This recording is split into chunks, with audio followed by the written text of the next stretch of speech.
Welcome to New York's Nassau Coliseum, where this afternoon a couple of teams with a week of changes. It's the Orlando Predators visiting the New York Dragons. For Orlando at 4-0, but they're changing starting quarterbacks. Connell Maynard is in. He'll get his first start today because of the ankle ligament damage to this man, Jay Gruden, their starting quarterback, injured last week, who's out anywhere from 4 to 8 weeks. And a change in New York. Head coaching and the entire staff gone, so Todd Shell, the former San Jose quarterback, is now the head man, and just moments ago gave his team his final first pregame speech. Let's go now. Okay, we talked it all week long, right? We're going to put the D in Dragon, but like Aaron said, there's still O in Dragon too, all right? Okay, let's do it. Win on 3. 1, 2, 3, win!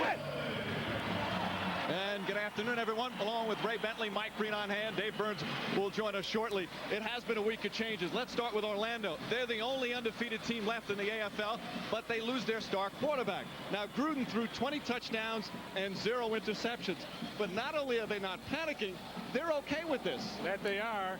And there's Fran Papasadero, the head coach, told us that he's really not going to be hurt as bad as people think for 2 reasons. Number one, that guy, Jay Gruden. He's still going to call the plays, and now he's going to have the perspective of calling them from the bench where you can see so much more. The other reason is Connell Maynard. Maynard's a proven winner in arena football with a couple of titles under his belt, and he's a double threat. He can beat you running the football, and he can beat you by throwing the football. But the best thing they say about Maynard is his leadership ability. This team believes in Connell Maynard. They think he can get it done. Now, they're worried about playing a team that's winless. Now, obviously, they changed the coaches. They had a couple of real tough losses, but they bring in Todd Shell. 4 years as a head coach in San Jose, so he has the experience. What's the biggest difference we're going to see from this team from the first 4 weeks and now? Well, Coach Shell hopes it's defense. You heard him earlier say they want to put the D back in Dragon, and Todd Shell is the man who can do that. And when talking to Todd Shell, he said the reason that he came back primarily was his quarterback, Aaron Garcia. He thinks Garcia is the best quarterback in arena football. I agree with him. I think Aaron Garcia can do it all. He's got every pitch that you need, and he is a leader, and he is the man in this football team. All right, Shell has had a bunch of practices. He's ready for his first game, and he's with Dave Burns right now. And along with the D guys, one of the things they said this team needed was intensity. But I want to know, Coach, how's the intense defensive coach feeling right now? You got to be happy to be back in the league. Yeah, I do. It's a good feeling. Something I've been out for 5 years. There's nothing replaces this. You know, the excitement. You can't get excited about this. You might as well not be alive. All right, he's got another great crowd here at the Coliseum supporting the Dragons today, guys. All right, Dave. He said the juices were flowing earlier this season because he was doing some color commentary for the Arizona Rattlers. Said that started and didn't take him long to give the answer yes. As we're set to go, the Dragons will kick off. And they'll begin. Orlando will begin at their own 5. Good kickoff from Kenny Stucker. And Orlando will take over. And there's the man, Connell Maynard, who the starting quarterback, as Ray mentioned, a very experienced player, now in his 10th year in the AFL. That's who he's got to work with. Duke Pettyjohn is the fullback. Sabini Davis, Corey Fleming, a terrific receiver, and Travis Mcgriff, very talented young player, just a rookie in the AFL, but he has potential to be a star. He's their offensive specialist. Again, they'll start at their own 5. Maynard played well last week coming in for Gruden. First caught by Davis, knocked out of bounds at the 20. Davidi Davis able to make the catch.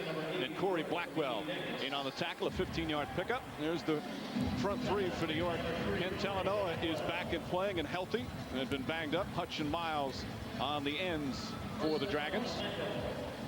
Ken Talanoa is the guy that I want to keep an eye on because it's his first experience here playing with the Dragons. He tore it up in practice this week. They said, we got to get this guy on the field just for his push in the middle. And you see Don Vitus, Franklin, and Corey Blackwell, the 2 defensive specialists who Todd Shell loves. Maynard knocked down hard. Good coverage that time, but a better tackle from Carrie Brown, who put on some pressure. And that's the thing about Maynard, or at least one of the things, Ray, is that he can make things out of nothing, although that time unable to get anything going. Well, it was great pressure from the nose guard, Talanoa, right there. Look at the pressure he puts on. He eats up 2 blockers. Coverage down the field. Maynard has to tuck it away, and he is a threat to run the football, and that's something that you don't often see in arena football, is a quarterback who can scramble around and beat you with his feet. Maynard came in last week, threw a couple of touchdown passes, ran for a couple of touchdown passes. I mean, he can do it all, as he's proven. Maynard, 34 years old, and we have a penalty marker on the 2nd down. You heard Maynard yell at Mcgriff to hurry up. They were running out of time. They weren't able to get the snap off in time. That's our referee, Wes Fritz. Delay of game, offense. 5 yards remains, 2nd down. So 2nd and 10 coming up. Fran Papasadero, as you mentioned, Ray, is the head coach for Orlando, very confident. But is there an adjustment period even with a veteran like Maynard when he takes over? I don't think so. Just because Gruden's been calling the plays all along, he'll continue to call the plays. So it's really not that big of a deal. Maynard looks downfield, intended for Fleming as he took a shot. And Connell Maynard, a very physical quarterback. He's dealt with him before. Talanoa is the one who gets the pressure. You see him coming across here, and he's going to get in there late on a little nose stunt where the linebacker will come and hit the center, and then Talanoa will come around on a stunt. And it's sometimes called illegal in this game, but they got away with it that time. So 3rd down and 15 coming up. Orlando, as we mentioned, the only undefeated team. They've got a couple of road wins under their belt in the 4 games. Maynard under pressure again. Jermaine Miles, good pressure, and he just chucks it downfield. Mike Furry in pursuit, but excellent pass rush from New York. And I don't want to jump the gun, but already you see the difference in the intensity defensively for New York. The D is back in the Dragon in the first series anyway. That was great pressure up front. Good coverage down the field. Nowhere where Maynard didn't have anywhere to throw the football. And again, that same nose stunt where Talanoa comes around the linebacker Filer to get the pressure. And Filer's relentless. Put a nice hit at the end along with Jermaine Miles, and Connell Maynard has taken a couple of shots. But then a late flag came in. Rodney Filer with a roughing the passer penalty, so a 1st down as they bring it up to midfield. Now, normally that's been one of the problems for the Dragons. They're last in terms of, they just get penalized and really hurt them. And that's what's hurt them here is Fleming, incomplete from Maynard. That's another area that Todd Hill has to improve, because obviously penalties are part of discipline, and he wants to turn that around. It's hurt them in the first 4 games. Well, yeah, that penalty cost them a stop, which is huge. And it's unfortunate for the Dragons. That's the kind of thing that has been plaguing them all year long. 36 penalties coming into this game. That's the most on any team in the Arena Football League. 2nd and 10.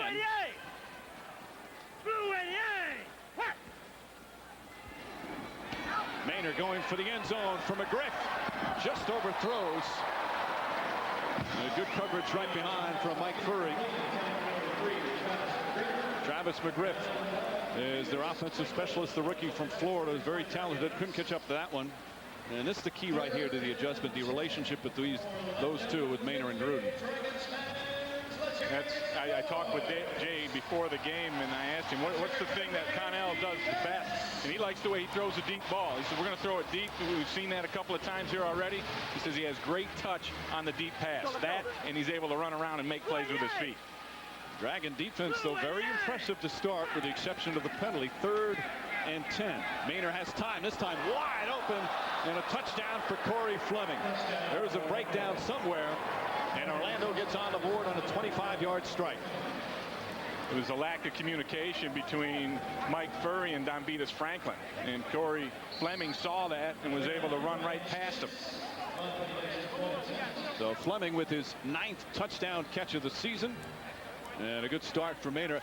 You know, you talk about confidence in your backup quarterback. He came in last week, and on the first 3 drives they scored, so that's not a bad way to show your teammates. Well, he had been playing throughout the year in the goal line situation because of his running ability, so it wasn't like he came in completely cold.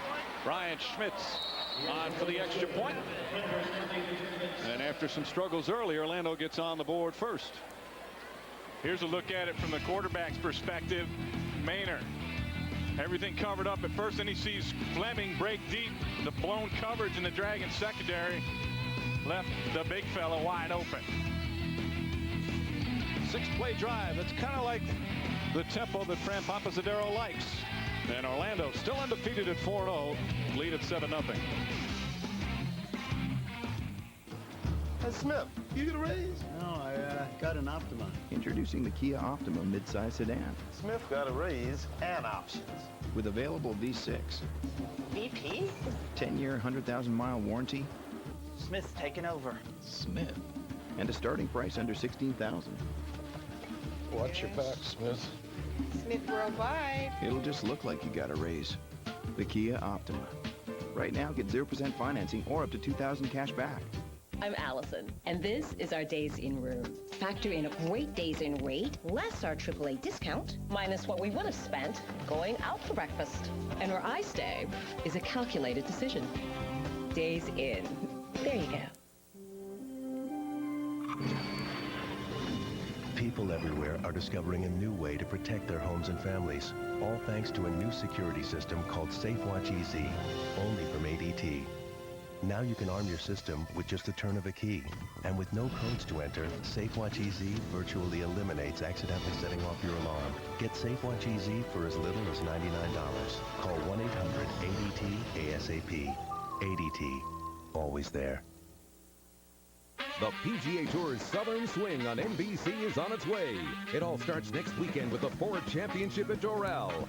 Phil Mickelson leads a field that includes Davis Love III, Jack Nicklaus, David Duval, and more. Who will slay the famed Blue Monster? The Ford Championship at Doral. Coverage begins next Saturday at 3 Eastern on NBC. Connell Maynard, touchdown pass on their first possession. Orlando leads it. And now the Predators will kick off. Brian Schmidt's on to kick off.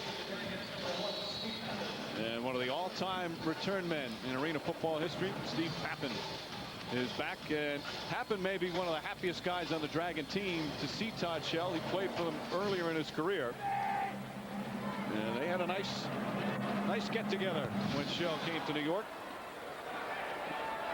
Pappen takes it out of the end zone, breaks a tackle, and finally brought down. Ernest Allen with the tackle. They'll begin from their own 12 for a guy who you believe, Ray Bentley, is the best quarterback right now in arena football. Well, I think just about anybody would agree with that, and the statistics back it up as well. As Garcia is the top rated passer in the Arena Football League. He also has thrown the most touchdowns, 29 touchdowns in the first 4 games. It's just amazing, and he's going to put on quite a show here today. He's going to be fun to watch. And he's got not only Pappen as his offensive specialist, but Mike Furry in his second year is becoming a star in this league. Garcia, quick throw, quick completion and catch up to the 20-yard line as Carrie Brown makes his first reception, 7-yard gain. Let's take a look at the Orlando defense, and that's what Fran Papasadero likes to build his team around. They've got a good defense led by the guy in the middle, Ernest Allen, who is loving playing arena football, his 8th year in the league, and one of the very best two-way linemen. Their defensive specialists, Reggie Doster and Kenny McIntyre, some very talented players as well. Garcia under some pressure, finds Furry. Furry breaks the tackle. Still on his feet. Oh, terrific run. Mike Furry, touchdown Dragons. Some bad tackling.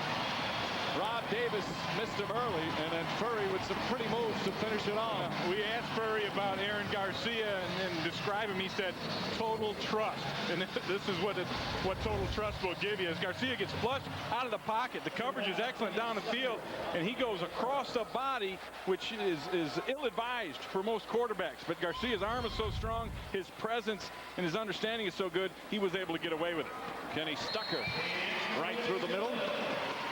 9 feet between the uprights, never a gimme. And New York answers back. So it's a 30-yard touchdown strike, but 25 of them on the feet. Mike Furry with his 12th touchdown reception of the season, and Garcia has now thrown 30 touchdown passes, all even early on.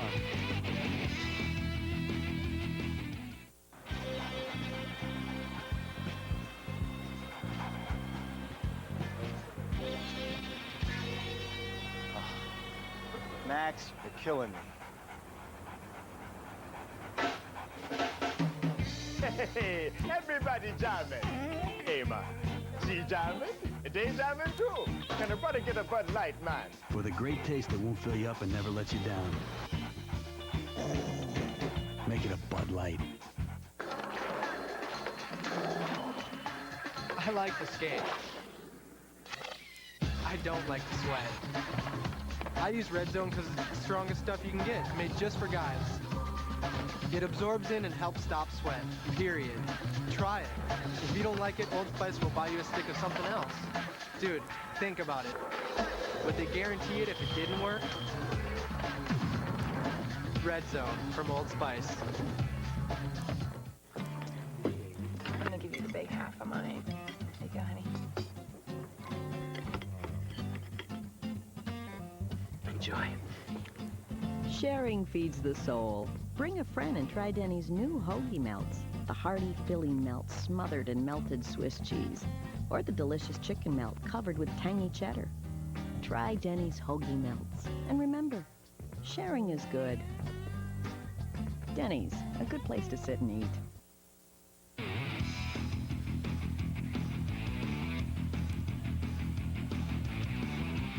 The AFL on NBC is brought to you by Denny's, a good place to sit and eat. Stop by today and enjoy Denny's new hoagie melts. By Bud Light, for the great taste that won't fill you up and never let you down.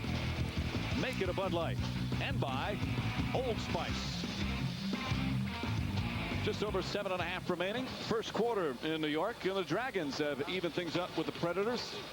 Let's take a look at that last touchdown. Carrie Brown is the main target here. He's going to go and he's going to run a corner route. Furry's just going to sit down here. He's a check down guy. And Garcia sees that Mcintyre covers Carrie Brown. He runs out there, but he knows Furry's the check down guy. He's going to be there in case Garcia gets in trouble like he did, and then it's all Furry after that.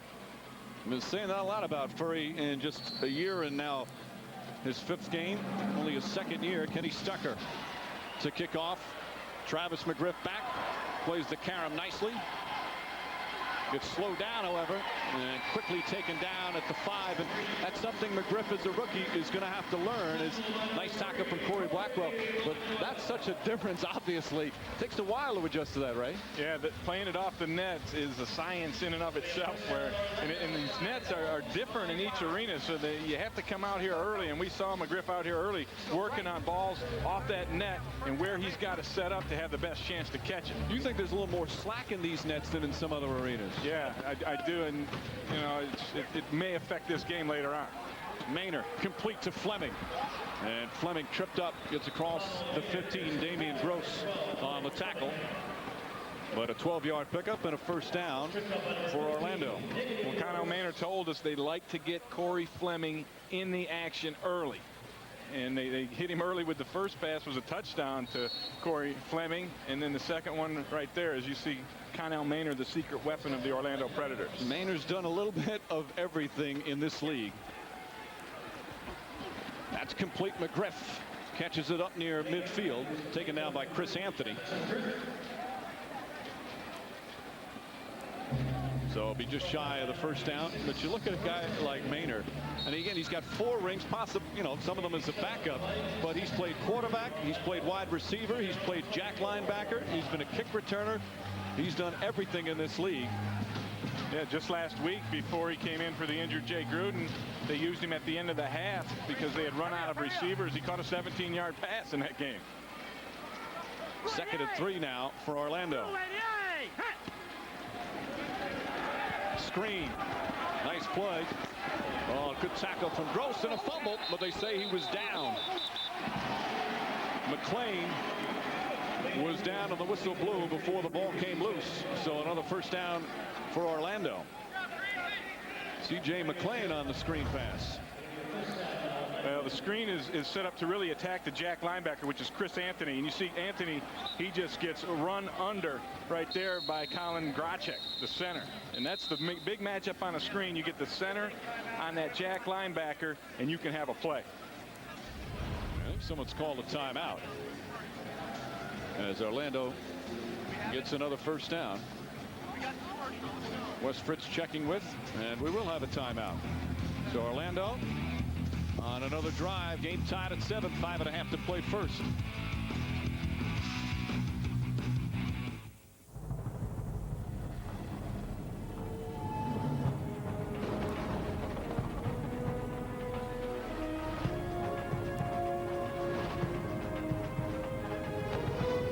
The passage is intense, but if you complete the journey, you will find your destiny among the world's greatest warriors. The few, the proud, the Marines. Gentlemen, KFC is something unique and exciting. Hot wings. Hot and crispy outside, tender inside. Hot wings only from KFC. Get 8 for only $2.99 or 20 for just $7.49. I smell hot wings. Hey, Smith, you get a raise? No, I got an Optima. Introducing the Kia Optima midsize sedan. Smith got a raise and options. With available V6, VP? 10-year, 100,000-mile warranty. Smith's taking over. Smith. And a starting price under $16,000. Watch your back, Smith. Smith Worldwide. It'll just look like you got a raise. The Kia Optima. Right now, get 0% financing or up to $2,000 cash back.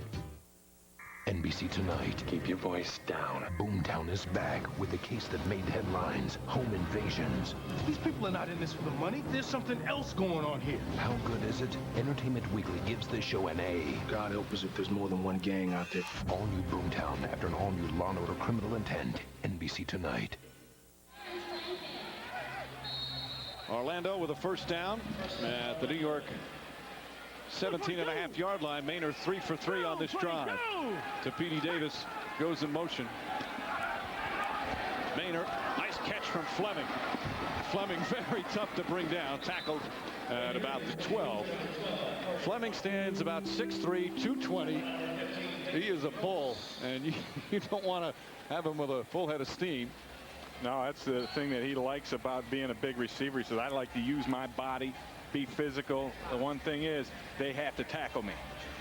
Well, they call him the big fella. Jay Gruden gave that nickname to him because he really is. He's bigger than your average AFL receiver.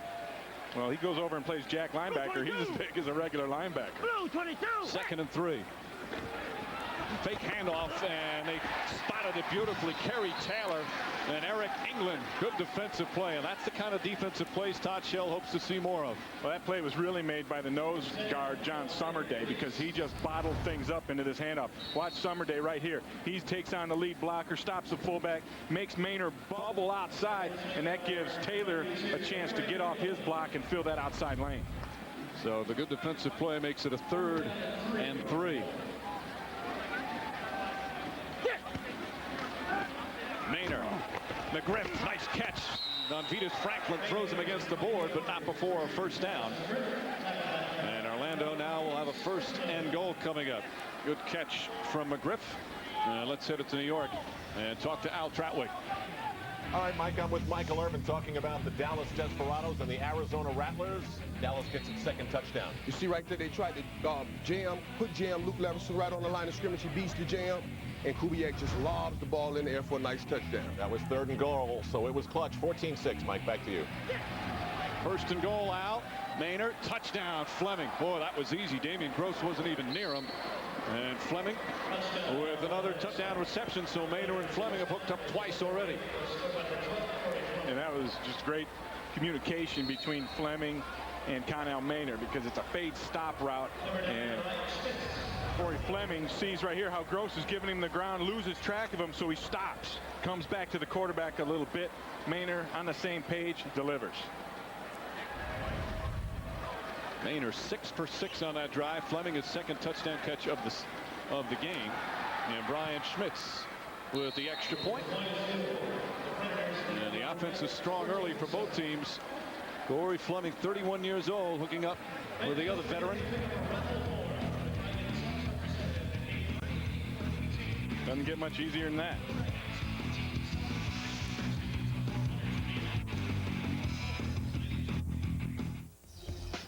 The first major advance for the fastest treatment of athlete's foot is Lamisil AT. Lamisil AT is the first non-prescription medicine proven to kill the fungus with just 1 week's use. Not even a prescription can beat that. Lotrimin AF and Tenactin still expect you to treat for 4 weeks. Who's going to do that? When your feet itch and burn, using Lamisil AT 1 week keeps you athlete's foot free 3 months. Lamisil AT. There's no better way to cure athlete's foot. Wow, Kenny sure is running fast. He must really be pumped. I bet you took some Stacker, too. Nothing burns fat faster or gives you that extra boost of energy like the world's strongest fat burner. Woo! I should have eaten that Mexican food before I qualified. Kenny, if you're here, then who's in there? Rita? Nothing's faster than Stacker 2, the world's strongest fat burner. Hey, Kenny. Pushing a little bit in turn 3. Orlando, 2 possessions, 2 touchdowns, although a Dragon penalty really hurt them on their first, and the Predators lead it 14-7. So Brian Schmitz will kick off. Steve Pappen back to receive. Pappen, 22 career kickoff returns for touchdowns. This is 7th year in the Arena Football League and a 2nd with the New York Dragons. And it hits the scoreboard. So that's where the Dragons will take over at the 20. Part of the different things that the kickers have to deal with. They've got big banners here at Nassau Coliseum, which is home of the NHL's Islanders, and they got a lot of retired jerseys. And you know, we saw the guys kick it off warming up before. They were hitting the jerseys time and time again. Yeah, and this scoreboard hangs down more so than a lot of arenas. And I remember having my kicker here hit it about 5 times. That was the last 5 times he hit anything. And you're going to have to move that thing out wider. Garcia under pressure. Hit, fumbles the football. Still loose. And Orlando has recovered. Orlando recovering. Colin Grotchek getting in there with the initial hit. And a big turnover. Well, this has been the problem for the Dragons all year long, is their inability to protect their quarterback. And this one just comes from the backside, and Garcia didn't have a chance. He never saw the rush coming, and that's just a big play. And this is an interesting matchup in this game, as it's actually E.J. Burt who makes that initial hit, and that would be his 3rd sack of the year. He's an outstanding rookie in this league, but Orlando has the best pass rush in the Arena Football League, and New York has the worst protection. So it doesn't surprise me that in the first quarter we come up with a play like this. And Duke Pettijohn recovering that fumble. So good field position. Ball at the 12, going for the end zone. Davis, touchdown. To B.D. Davis with his 5th touchdown catch of the season, and just like that they turn a turnover into 6 points. Well, they're picking on Damian Gross, who is usually just an offensive guy, and they got him over there playing defense. He's only 5'10", 182. Now, Tabidi Davis is a big man. He's 6'2", 205, and it's just a physical mismatch, and they did it previously with Fleming on Gross, and now they hit it with Davis on Gross, and they're grossing him out.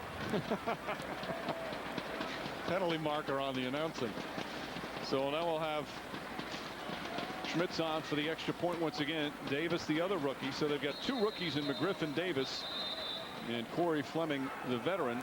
Maynard having no problem hooking up with all of them. Let's hear from Wes Fritz again. And she's going to talk to the coaches, bring both of them over. Wes Fritz, who we saw last week. What are you, idiot?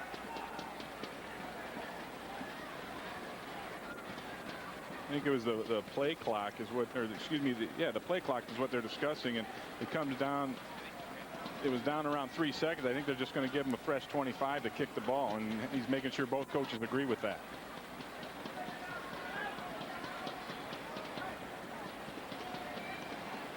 So Fritz Aficionado, by the way, is 34 years old today. Happy birthday. We have a timeout, officials. There will be no game clock on this extra point.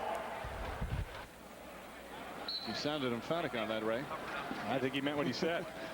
As we said last week, Fritz, pretty tough football player in his day, was a nose guard and center at Southwest Missouri State, and one of the better referees in arena football.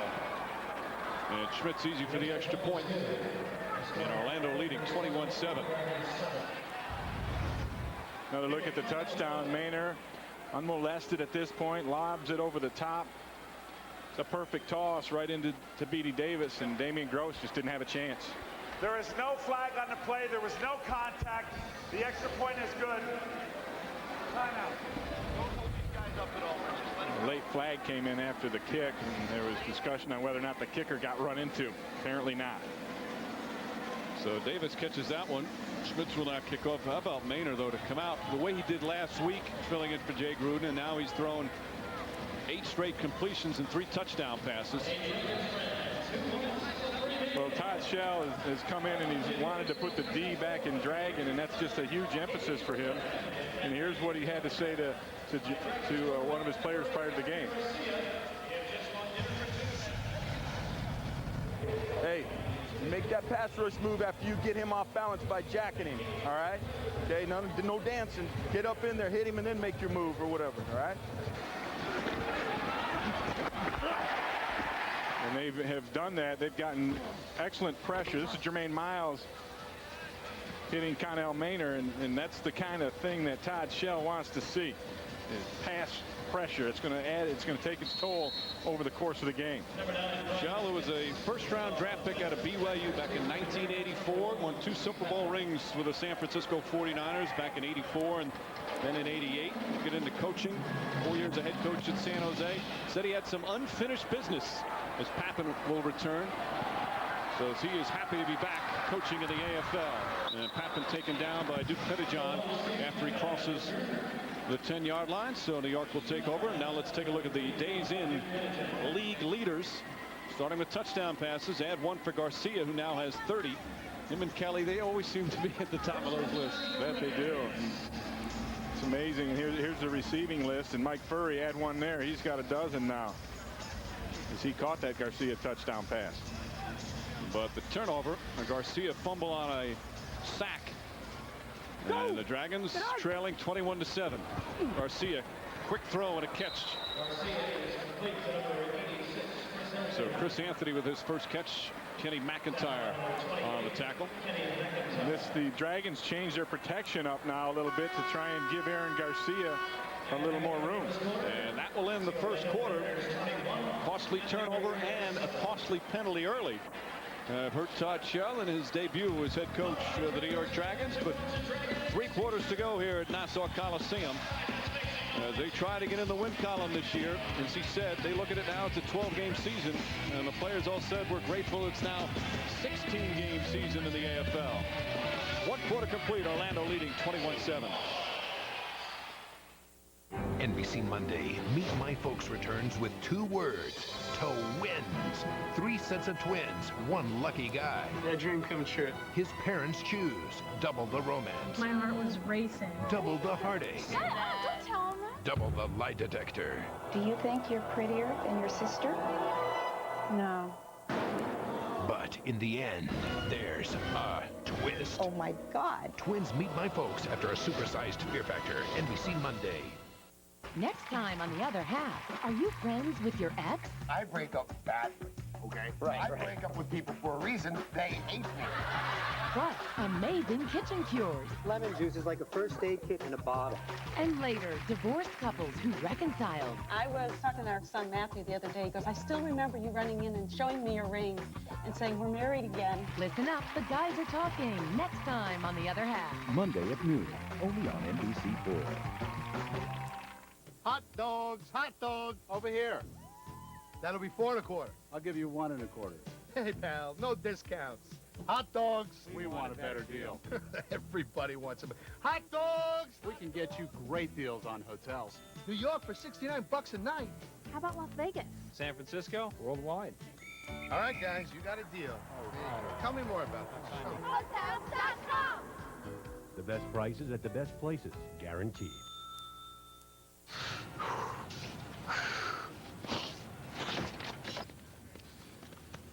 I want an accent with dual front airbags, AM/FM stereo cassette, fold-down rear seat back, and a 10-year, 100,000-mile warranty for under $9 grand. Okay. Ooh. The Hyundai Accent for just $87.49. When you get more than you'd expect, including America's best warranty, 10 years, 100,000 miles, you win. Right now, get a 2003 Accent with 0 money down and 0 payments for 90 days. Getting results, saving you money. News Channel 4. One of the reasons it's been so easy, the adjustment, Connell Maynard, he was their quarterback in training camp while Gruden was still with the Buccaneers. Right, that was a huge part of him being ready and being able to step in, and a huge part of the confidence that not only Coach Papasadero has in him, but the rest of the team has in Connell Maynard. So 2nd and 6. New York at their own 14. But the key number there, the one fumble, Aaron Garcia, complete. Carrie Brown on the reception up near midfield. Brown, a 7th-year player out of Pacific. Reggie Doster on the stop, but an 11-yard pickup and a first down. Carrie Brown is an outstanding receiver. He's another one of those big guys like Orlando brings to the table with Fleming and Tabiti Davis. Carrie Brown's in that same category, a great red zone physical type receiver who can really be effective for you all over the field. He's also one of their emotional leaders, very demonstrative player. We saw 6'5", pretty valuable in the end zone. Garcia throws for Furry. Almost a terrific catch, but Kenny McIntyre with some excellent coverage. McIntyre, former back-to-back defensive player of the year, one of the very best defensive specialists in the Arena Football League. And McIntyre is playing in the middle today. He's taking the high motion, and that's really not where he likes to play. He prefers to be the corner against the wall. That way he can peek into the backfield, he can cheat, and he can make plays. But because of the problems they've had covering in the middle, they've moved McIntyre into that spot, and he did a nice job of making up ground on that one. 2nd and 10. Garcia rolls out. Furry started to run before he caught it. A rare drop for Mike Furry. So a 3rd and 10 coming up. Let's go to New York again and Al Troutwig. Mike, Arizona coach Danny White called for an onside kick that worked. Up the field they went, and then something went wrong for Sherdrick Bonner. Right here, Cedric Bonner just holds on to this ball too long. Will Pettis get an opportunity to run the ball down while it's in the air and makes a great interception. Good game between Dallas and Arizona. 1 point's the difference. They're in the second quarter. Turnover's been the big story here as well. Garcia's fumble. One play later, Orlando scored. 3rd and 10. Garcia for Furry, and Furry's hit. And here comes the flag. A little late, but it came in. Rob Davis. It appeared that he hit him before the ball got there. Yeah, that was my impression of it. I'll tell you who else got hit was Aaron Garcia. You know, it was 3rd and 10, so you got to run a longer route. You got to get the ball down the field, at least get the first down, and Garcia had to sit back there. Number 1 defense, 10-yard penalty, automatic first down. So the automatic first down and a big penalty for Orlando, something they've done a pretty good job of staying away from, going 4-0. And here's a look at it at the end, and you can see it's close there, but Davis definitely got there early. And then the pressure on Garcia, you know, he's got to wait a little longer. This is a down the field route, and he paid the price as he got hit right there by Ernest Allen. You can feel that one. We're way up, but he took a shot, takes another shot, but he throws a touchdown. Jermaine Miles. Boy, Garcia paid the price, but the Dragons answer back as Jermaine Miles, who was a pretty good tight end, makes his first touchdown catch of the season. Well, Larry Kuharich, who is the new offensive coordinator, actually works with the offense. He put this play in. It's called a deceptive. And Jermaine Miles, who's normally going to be pass protecting, he just goes right up the field, and the Jack linebacker there loses him because he's got the fullback out there also, and that's a great read, a good call by the New York Dragons. And Stucker with the extra point. Garcia and the offense bounced back nicely after the turnover. Yeah, they call that play, they call them deceptives, and it was very deceptive that time. But let's not forget the Orlando penalty. The pass interference kept the drive going, as New York now within 21-14. Well, we had an amazing road trip. It was incredible. There's nothing better than getting the guys together and hanging out for the weekend. We got a little lost on the way. Eric had the map. Once again, you're pointing here, he's pointing over there. 247? 247, thank you. Yeah, we mountain biked, I did a little rock climbing. We met some friends out there, some girls. Somebody came in acting like an idiot. It could have been done at a different time, but I got back at him. You can't beat a road trip like that, and I'd go again, any day. The new Honda Element. Go with it. I'm at a real estate seminar at this delightful Days Inn hotel. Fresh paint, new carpeting, sunny breakfast nook, and a paper. All this, and you won't believe the asking price. Days Inn. There you go. Well, he's really taken us to new levels. He's brought customer service to a whole new level. I think we were somewhere in here, I think he's sort of raised the bar. somewhere in there, between there. You know what he's all about? He's all about this, not about that. What's that gonna get you? Oh, he deserves this award. There's no doubt about it.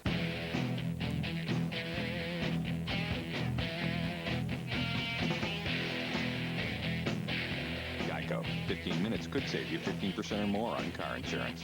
Owner of a Major League Baseball team. Big league income. Hey, kid. Off the field. The internship that could get you there. Priceless. Apply for an internship with the Cardinals or the Mets. Go to MasterCard.com. The AFL on NBC is brought to you by the new Honda Element. Go with it. By Days Inn. Next time you travel, touchdown at Days Inn for a great value.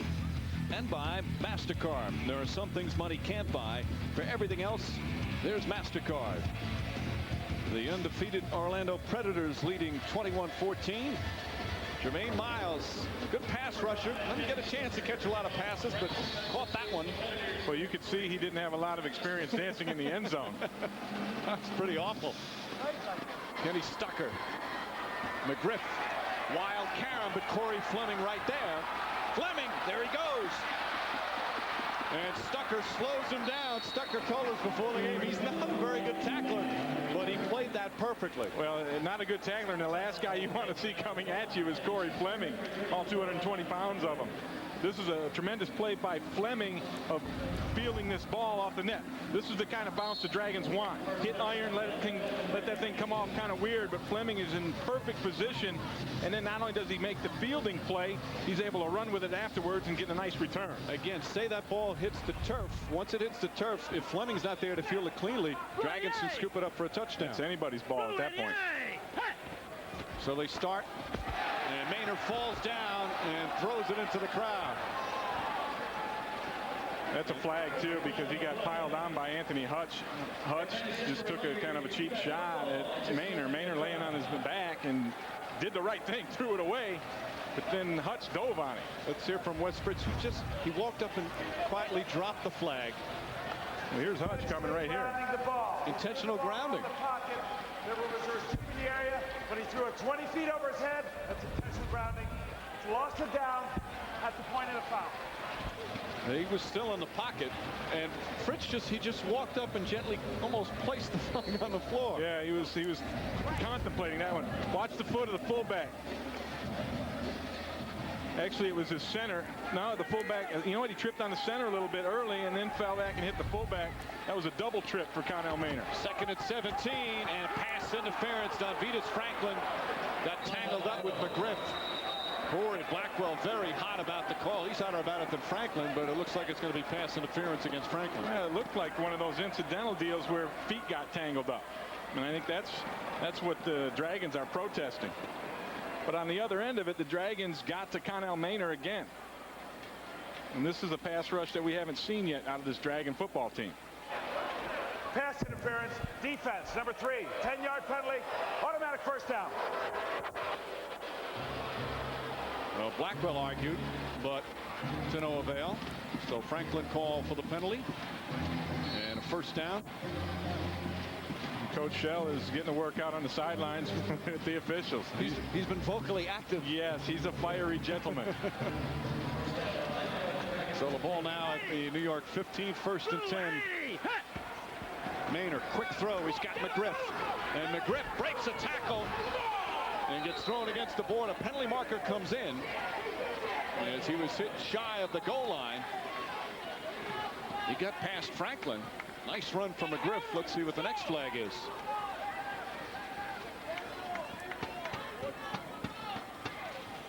Maynard signaling touchdown. It looked to me like he got in before he hit the wall or was pushed into the wall or stepped out of bounds. That's probably what part of the discussion is, that in the penalty flag. No signal from the officials, just from the Orlando result of the play is a touchdown. On the play, we have a 5-yard face mask. That is declined. Touchdown. So Mcgriff with a great run, and Maynard throws his 4th touchdown pass already. And give Corey Fleming an assist on this, because he's the guy. He's the guy in motion, and he's the one who throws this key block.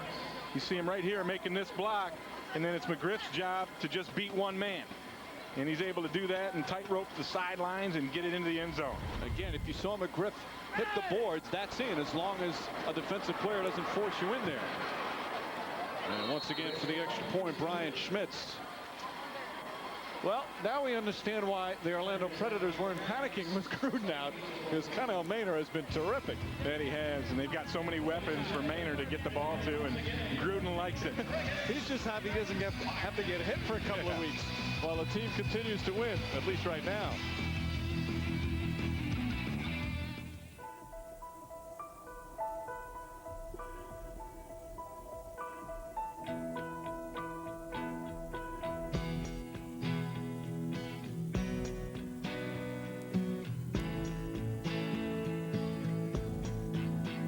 It started with a vision. Create a company that would dare to be different. A company built to serve the individual investor. This vision created more than a company. It launched a movement.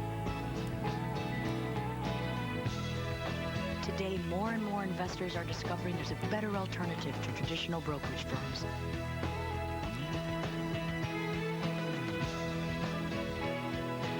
They're moving to Charles Schwab.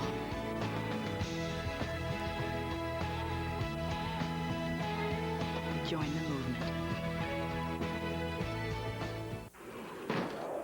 Gentlemen, KFC is something unique and exciting.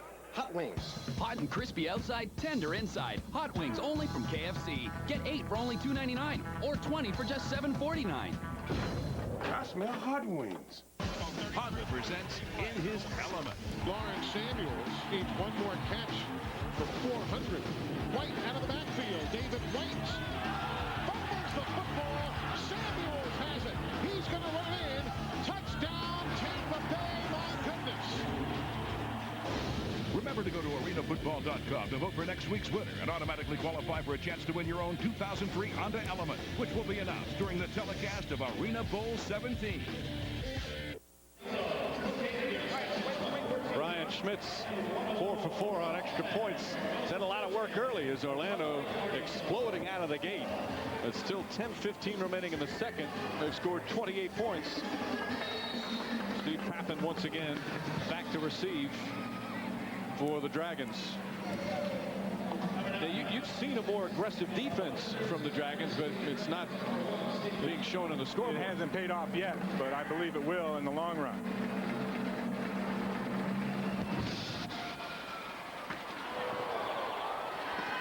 Pappen with a nice catch.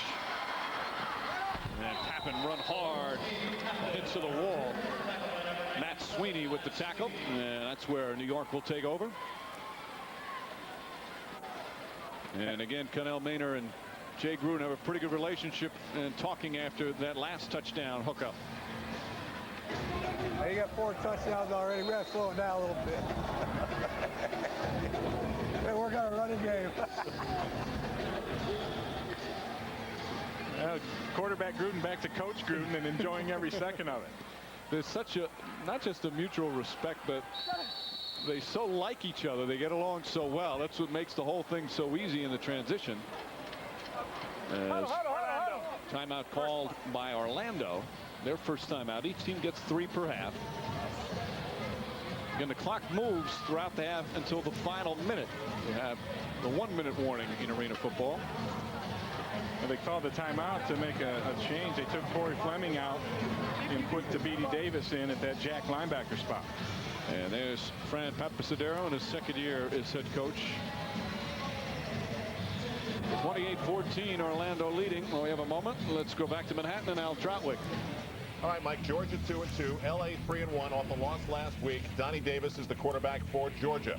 Quick motion, quick out to Jarrett Hillary here. Hillary stretches forward, climbs that mountain, gets the touchdown. And that's why it's called a touchdown for plays like that. 13-7 Georgia. All right, we saw LA lose their first one last week, but they are a very talented team. Only 7 points into the second quarter. Georgia must be playing some defense out there. Seeing a lot of pretty good defense in the early season. Pappen gets the quick strike from Garcia and hit into the boards at about the 15. Doster and Hamilton in on a tackle, a 6-yard pickup. Rick Hamilton, a former New York Jet, used to play in the area in the NFL. And then was an assistant coach last year with Orlando. Decided to come back and play again. Well, he said his body was beat up so much last year that he took the year off from playing, and then he got the itch again and felt good, and he's coming back and he's doing a great job. Excellent two-way player.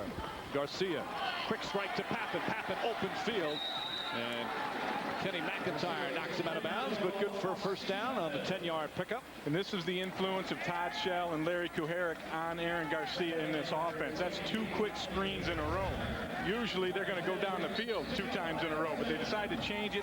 This will help slow down that Orlando pass rush, because now defensive linemen have to get out and run after those quick screens. It's just another way of Larry Kuharich adding his touch to the Dragon O. Again, you said the defensive line against New York always knew where Garcia was going to be and could just tee off on him. He even hit quite a bit early. Nice catch from behind. Garcia's throw a little bit behind, but Furry with a very pretty catch and an 8-yard pickup.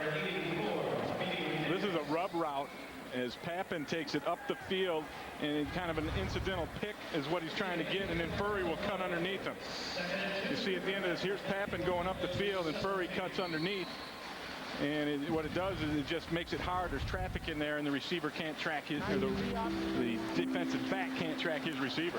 Furry comes into this game #1 in the AFL in receiving yards. That's his numbers this afternoon. 2nd and 2. Furry in motion. Garcia, plenty of time, goes for the end zone. Touchdown, Mike Furry. But a penalty marker on the play again. In the area of illegal defense. Looks like they'll decline, and New York comes back. Illegal defense. 84 linebacker out of the box. Decline. Touchdown.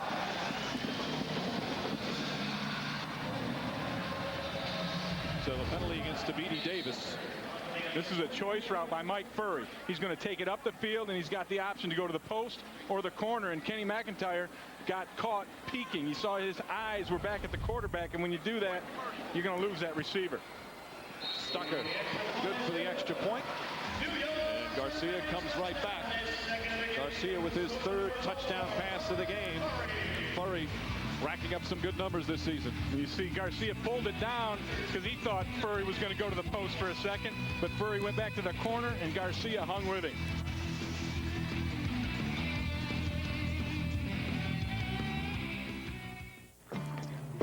I'm going to give you the big half of mine. There you go, honey.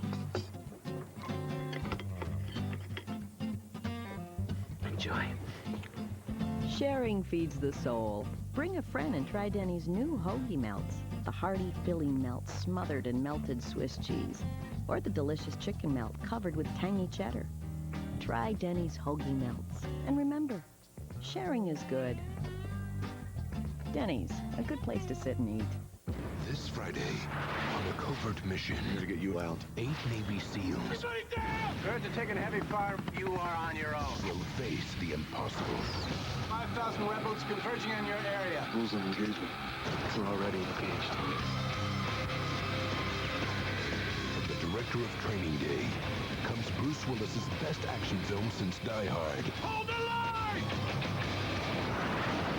Tears of the Sun. Rated R. Opens everywhere Friday. I was cooking dinner and I just fell asleep. I tried to get out, but I collapsed. I couldn't call for help. But ADT did. They saved my life. An ADT monitored fire detector not only sounds an alarm, it actually signals ADT so we can call for help. Get ADT fire protection for just $199. Call 888-ADT-FIRE today. The PGA Tour's Southern Swing on NBC is on its way. It all starts next weekend with the Ford Championship at Doral. Phil Mickelson leads a field that includes Davis Love III, Jack Nicklaus, David Duval, and more. Who will slay the famed Blue Monster? The Ford Championship at Doral. Coverage begins next Saturday at 3 Eastern on NBC. Aaron Garcia and the Dragons trailing 28-21. Again, the fumble has been the one difference in the game. As Stucker will kick off. Mcgriff Again, another funny bounce. Has plenty of time, though. Mcgriff gets around. And taken down. Ken Talanoa slows him. Mcgriff's had some trouble off the net, but he was able to salvage that one. Let's take a look at Connell Maynard and his touchdown passes. This one just a mistake in the Dragon secondary, wide open, and this one shows you the way, the rapport that he has with his receiver, Corey Fleming, and then a nice one over the top. And now here's number 4, and this is really Mcgriff and Fleming. Fleming with the block, Mcgriff with the run after the catch. They like Maynard. They really respect him as teammates. Very fiery, but they say when he yells at you, he makes him feel worse because he doesn't curse when he yells at him. Imagine that. Maynard, Mcgriff, and Mcgriff taken down.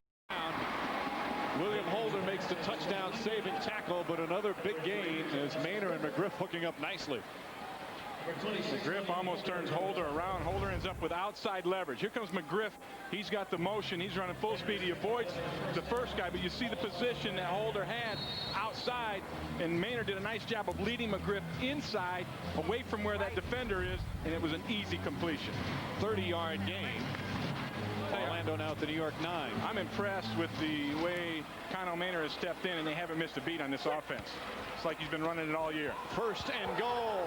Davis, touchdown. To B.D. Davis with his second touchdown reception.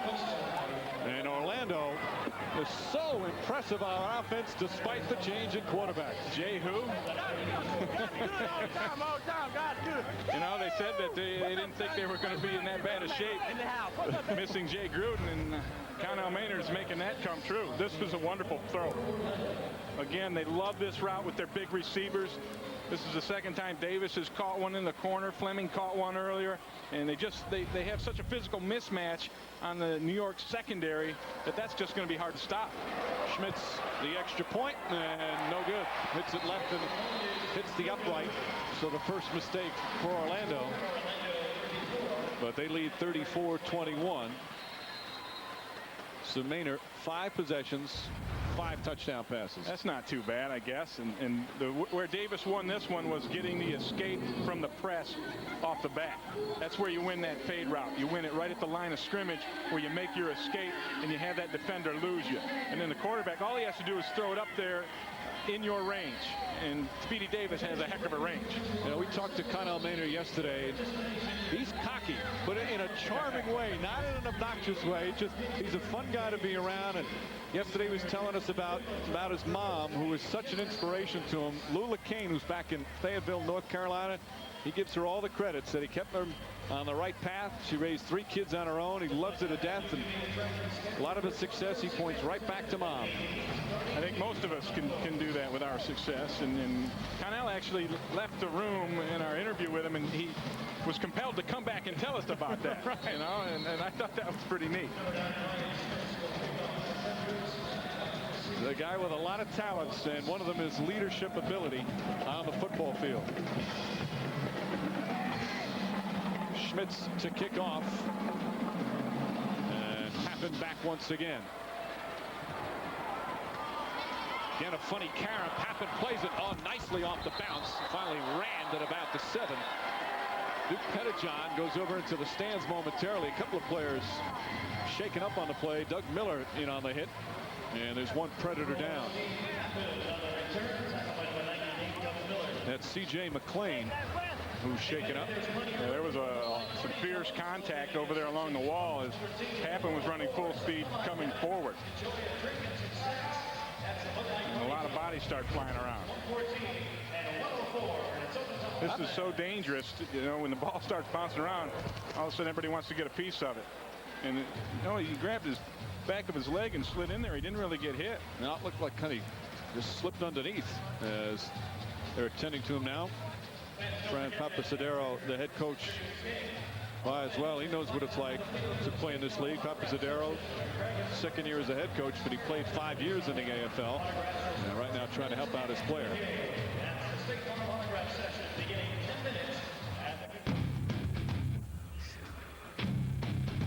If someone wrote a book about your life, would anyone want to read it?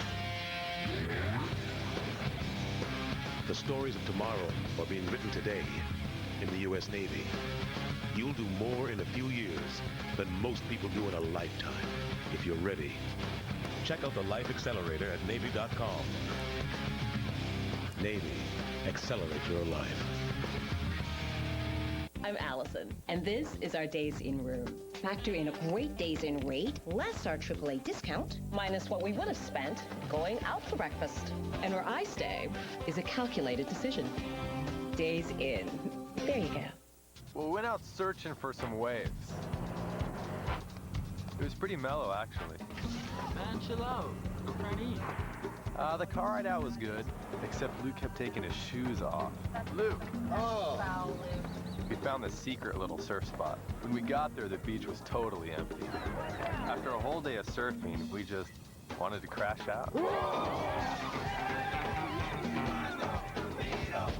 new Honda Element. Go with it. On Sunday's #1 drama, Law & Order: Criminal Intent.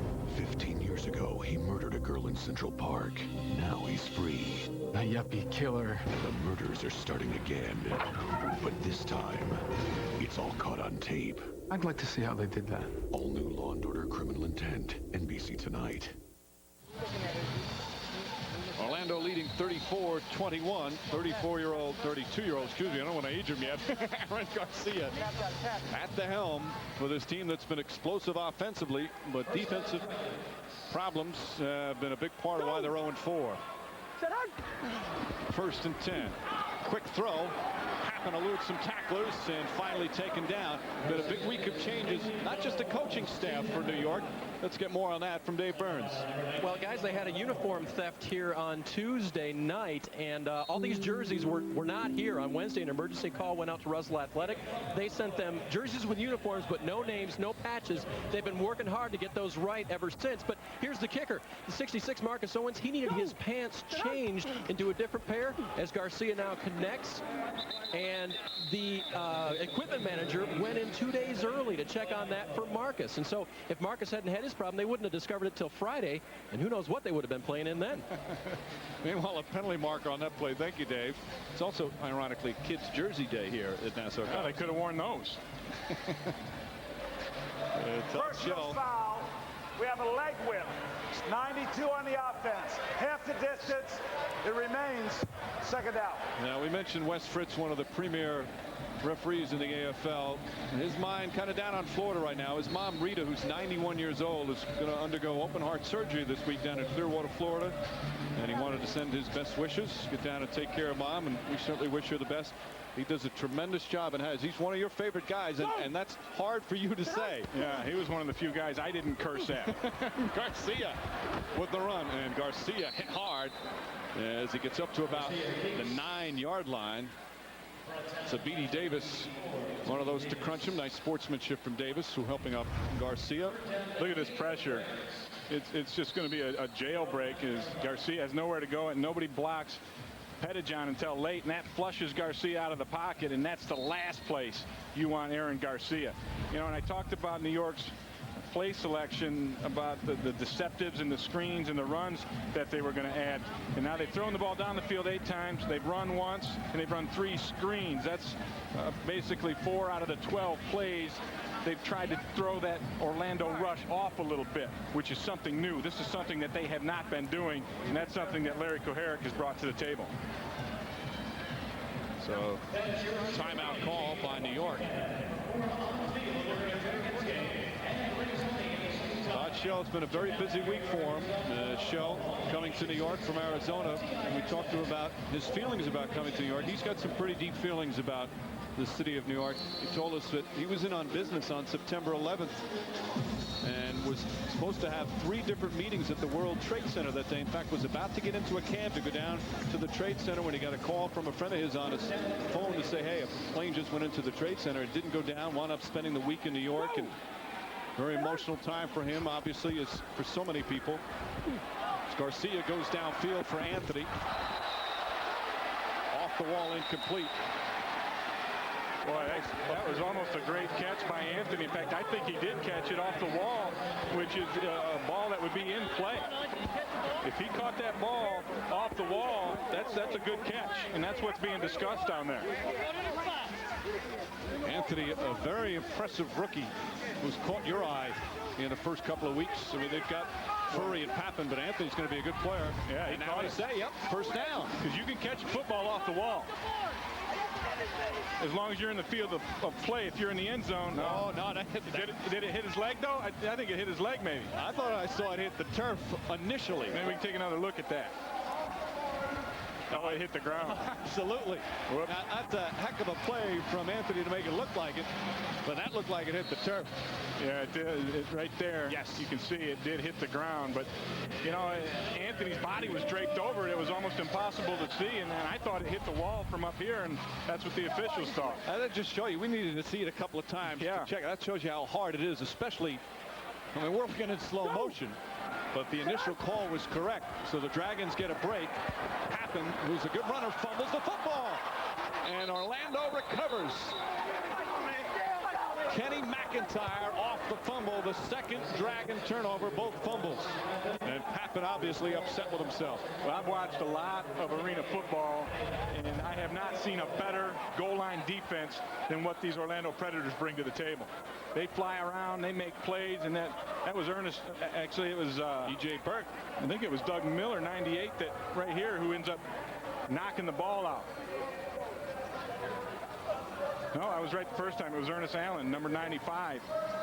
He's the one that got the arm in and knocked the ball out.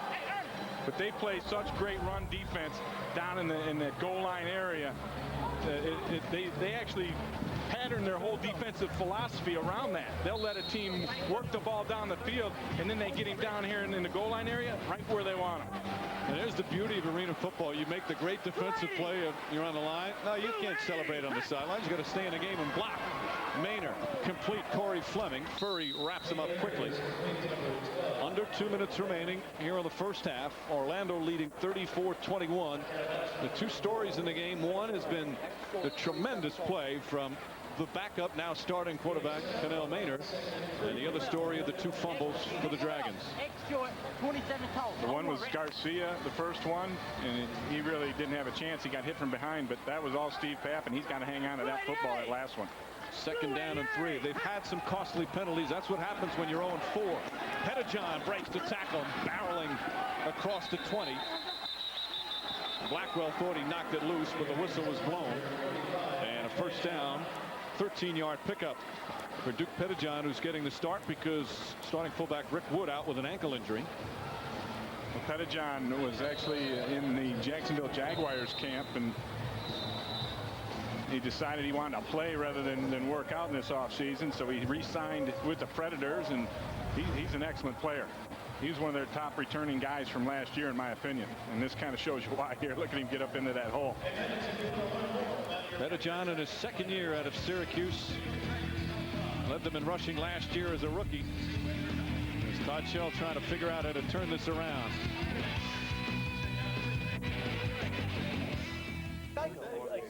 Next, please.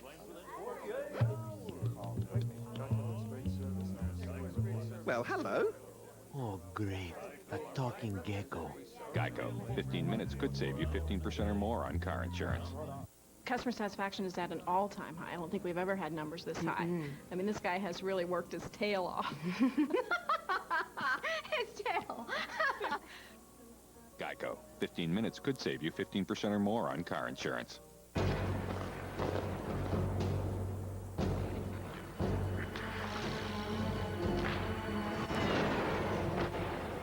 Oh, shave. That's irritating. Better buy Barbasol gel.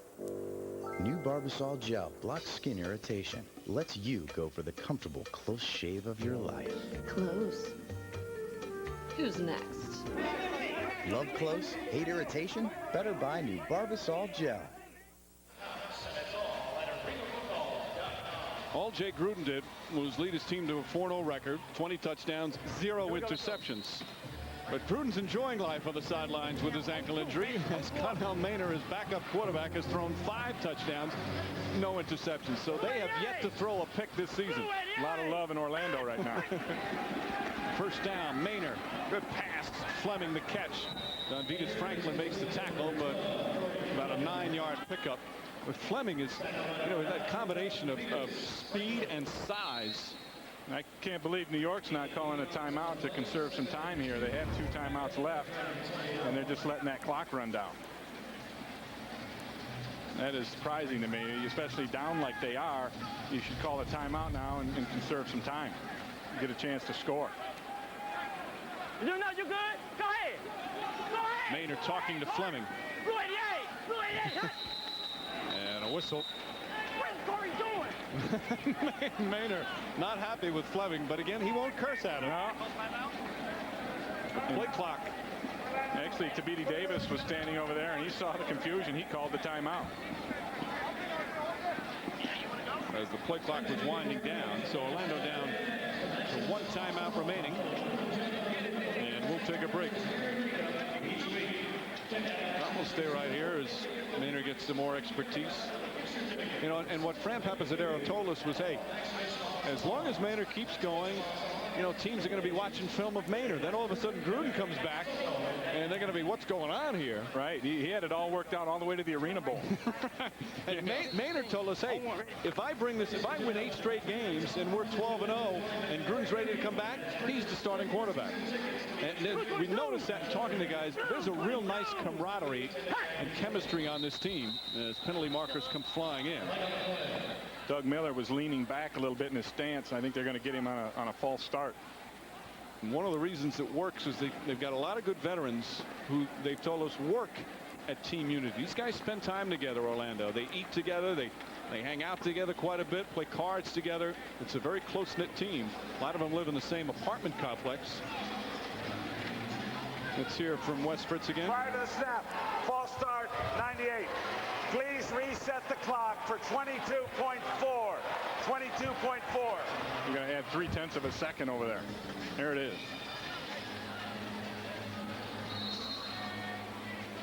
Doug Miller, one of the fine two-way players. His second year out of Howard. Maynor, complete Fleming. Fleming holds on to it even after a hard hit from Furry. Well, I asked Furry, how are you going to contend with the size and strength of Corey Fleming? He said, hey, I just got to get up in his face. I got to be physical with him. Well, that time it didn't work. How many receivers do you think dropped the ball after that hit? That timing of the hit was perfect. Well, the timing is perfect. The throw is perfect. And Furry's defense, he didn't wrap up. And that was where he kind of, the perfection ended right there. But Fleming is a load. I think it's fair to say he bounced off of him. And Furry's a good defensive player. And he's a strong guy. He's not just a kind of a pencil neck back there. He'll bring it. Steve Fleming's day, terrific start. All right, now you've got 16.4 seconds remaining. They're out of timeouts. Throw the fade to Fleming right down here. Blue 88! Blue 88! Hey! Little pump fake. He's going to Fleming. And incomplete. That time defended well. Furry. Fleming and Furry bump afterwards, but good defense from Mike Furry. They don't need Jay Gruden. I can call the plays from up here.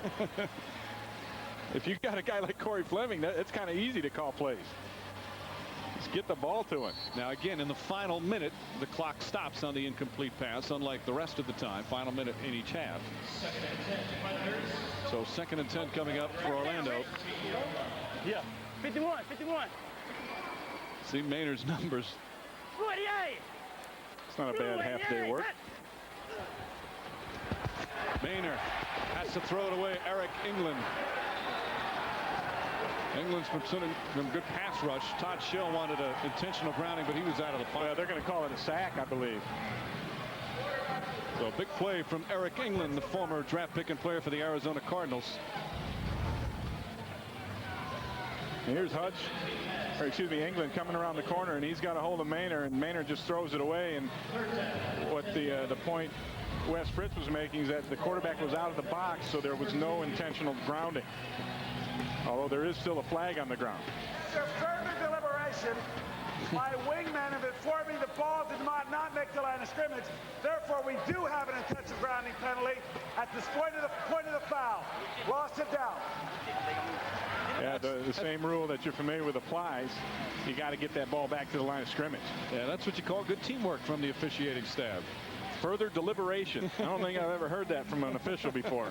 Usually they don't deliberate enough, in my opinion, but good call by the crew to get it right. So, all right, 6.1. They will go for the field goal. Brian Schmitz's long this year is 48. That's a beauty. And Schmitz nails it that from 36 yards out.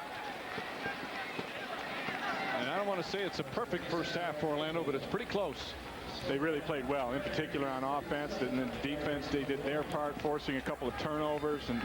And Todd Shell, you know, when he inherited this, he knew he had some work to do, and it's kind of showing it to him right now exactly how much work he needs to do. Well, the man he replaced, John Gregory, excellent coach, long-time football coach for many years. It's a couple of tough losses, and it shows that it wasn't just coaching. There had a lot of problems. I mean, obviously the players weren't responding, but the players took just as much blame. In fact, Aaron Garcia told us yesterday or a couple of days ago, hey, we let him down. We let Coach Gregory down, but the way it is in sports, it's you don't fire the team. You know, the old cliche, you fire the coach. Well, the coach is the first one to go, but usually when the new coach comes in, some players are going to go. And I can tell you that Todd Shell is going to be beating the bushes along with Rory Vacco, their player personnel man, and trying to beef up the front line for this Dragon football team. You know, he came in and he said, hey, I was impressed with the defensive specialists I've got good skill players. I got the best quarterback. What we need to do is get things solidified up front, and that's going to be his focus. It's a lot of work, and he's only had a few days of practice to do so. He's impressed with a number of his players, especially that man, as you mentioned earlier, Ray. That's one of the reasons why he came out of coaching retirement, because he felt he had a real opportunity to win with Garcia as the quarterback and with his defensive knowledge. Yeah, I told him, heck, if I could have Aaron Garcia as my quarterback, I'd think about coming out of retirement a little bit. But not. It's a kickoff, and it goes to Furry. And Furry taken down to Beanie Davis, who's made some pretty good tackles. And that will end the first half. Connell Maynor, just superb, throws for 178 yards, 15 of 21, and 5 touchdown passes. Filling in for Jay Gruden, who says he'll be back in 3 to 4 weeks, but there's no rush when you get a guy like Maynor, who's not only got experience, but this has such a talent level and leadership abilities he showed here in the first half. Well, Gruden told me he's going to be back March 16th. And when Fran Papasadero heard that, he said, that guy's crazy. There's no way we're going to bring him back that early. So Maynor with a superb first half, and he's with our Dave Burns. And, of course, he's thrown a number of touchdown passes already today. Are you on your game or what today?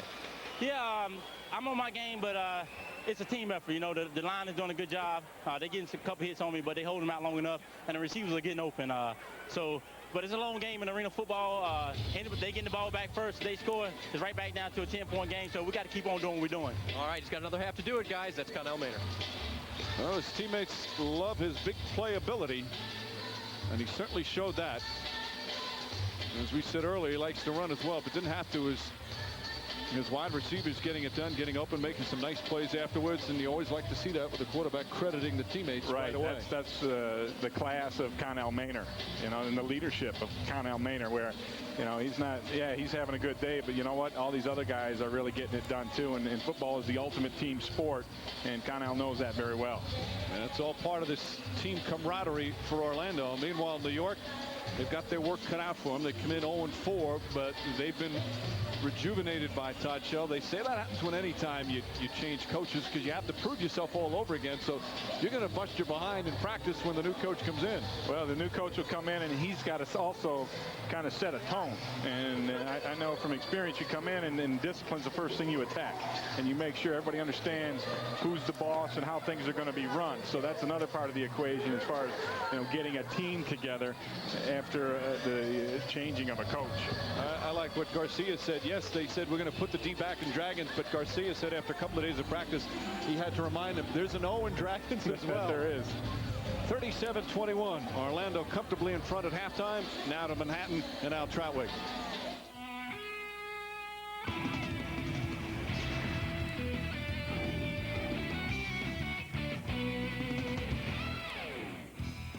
It's the AFL Live as we welcome you to our halftime coverage here from 30 Rock. Al Troutwig, Michael Irvin, Glenn Parker. We've got two games here. New York can't get a stop, and LA's offense, one of the best in the league, is stalling big time to Georgia. Well, Georgia got the second best defense in the league, so you knew that was going to be very similar to last week's game with Chicago. LA's got to find some way for Graziani to get that ball out to his two wide receivers, Jackson and Hopkins, or they're going to suffer the same fate they did last week. It is amazing when you think that the New York Dragons are playing this game with an entirely new coaching staff I don't in understand midseason. that. I don't understand. I don't understand. How can they even get the plays called? They can't change the offense in a week, so they needed at least keep the offensive coordinator so he can at least call some offensive plays. All right, folks, we're going to get you all the highlights from what's going on in the AFL this afternoon, but some quick points here. A bigger picture football news. When Emmitt Smith gets cut by the Dallas Cowboys, that's huge news in football. What's his reaction? How's he holding up? Well, you know, and I talked with Emmitt. Emmitt is doing fine. He understands this. He said everybody expects him to break down, but the reality is he's been dealing with this since December. He's already made his peace with it. He knows his career in Dallas was over. He's still looking to play football elsewhere. I don't know about you, but when these things happen, when icons leave teams, everybody feels older, don't they? Yeah, right? I think that's very much true because no fan wants to see their guy leave a team. But you know what? Emmitt has always played as one of the more classy individuals out there in this league. He maintained that through this whole week. God bless him. Hope he does great wherever he goes. That was the best firing I've ever watched in my life. I've never seen anything like that. Emmitt, he handled it well. When I talked to him, and I said, did somebody pay you to do it that well? You sure that's not extra $1 million in your pocket it certainly somewhere? reflects on Emmitt better than it reflects on the Cowboys. It is. Now, one thing we know about Bill Parcells, the new coach of the Cowboys, is that he loves to surround himself with his guys. Now, Terry Glenn is a guy who used to be one of Bill Parcells' guys, but then there were girls, the way it was said. Well, that's what I want to know. Tell us what happened, and is he still one of Bill's guys? I guess so. Well, I think he enjoyed his most success under Bill Parcells, and as much as Bill got on him, I think some players like that. Players like to have a coach that can get in there and mix it up with them, and Terry says he's very happy to be there, whether that's just him saying it or not. Bill got on him so bad he called him she, but obviously Bill's tough enough to let that bounce off too. But every team has a guy in the locker room that gets on everybody. Bill Parcells, he likes the team. He's like his guy in the locker room to be him. He's the guy that gets on coach, gets on players, gets on coaches, got on Keyshawn Johnson, and it brings the best out of his players. First, it perhaps claimed the life of Corey Stringer. Now it takes the life of Steve Beckler, a pitcher for the Baltimore Orioles. Ephedrine is a big story in America today. What was your experience with it when you were playing? Well, I took it for games. I always took it before games. What did it do to you? It's a bronchodilator. It helps you breathe. Yeah, I took it. You know what? I started having some weird feelings. Well, then I see these news reports. Well, there's a kid dies in Texas, and here's the side effects. I had every side effect they listed, except I wasn't dead yet. So I thought, I'm going to stop taking this. So you can get the same supplements. I found a thing called Rip Fuel that was Mawong-free or without ephedra, and that's what I would try to take. Anything to give you that edge, but you don't want to die. Yeah, and guys are taking it. I tried it one time in training camp, and it's 110 degrees in Austin, and every time I ran a route, I got real faint, like I was about to faint. And then I said, Michael, there's something wrong. The only thing you're doing different is taking these Excedrin or whatever it was. So I stopped taking them, and everything was fine.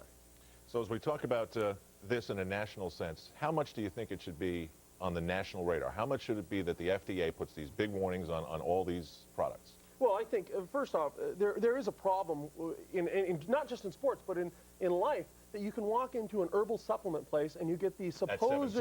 At 17. And buy any herbal supplement you want that's not controlled by the FDA.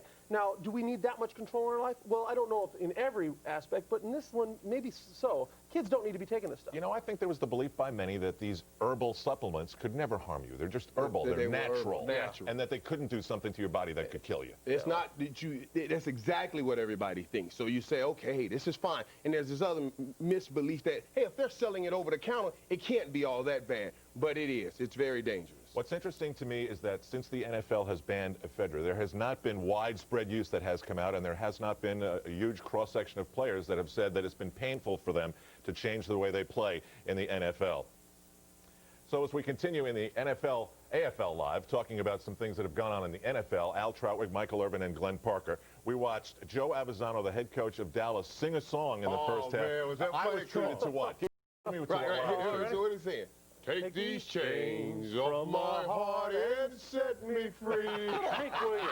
Oh, Hank. All right, the way we break this down is Michael watches 2 games, Glenn watches 2 games so that they can become an expert on everything that's happened. Here we go. Dallas and Arizona, great game, back and forth. Danny White's the head coach. And Danny White says he was worried about the defense of the Dallas Desperados, and the defense showed up early. Cedric Butler hangs the ball up in the air too long. Will Pettis come down with a great interception in the end zone. And just a few plays after that interception, 3 to be exact, Kubiak finds Andy McCullough in the corner of the end zone. Arizona tried to jam him on the line of scrimmage, and they missed the jam. But what's great in this game? Okay, you just caught that great touchdown. Now look at this great return. This is a nice return by Horn. Now, whoa, look at this. That's why they asked the kickers, do not try to make a tackle, because you see, he just got stiff arm and pushed to the ground. Michael, that was a stiff arm of all time. That was unbelievable. And White Cooper, we talked about Hunky. Hunky got hunky-dory. That's a nice grab right there in the corner. Right as time expired. Dallas leads 35-34. Yes, they do. Those of you watching Georgia, Los Angeles, we say goodbye. Those of you watching the game in Nassau Coliseum, Orlando, and New York, we say goodbye. Those of you watching the game Dallas and Arizona, we say stay right where you are.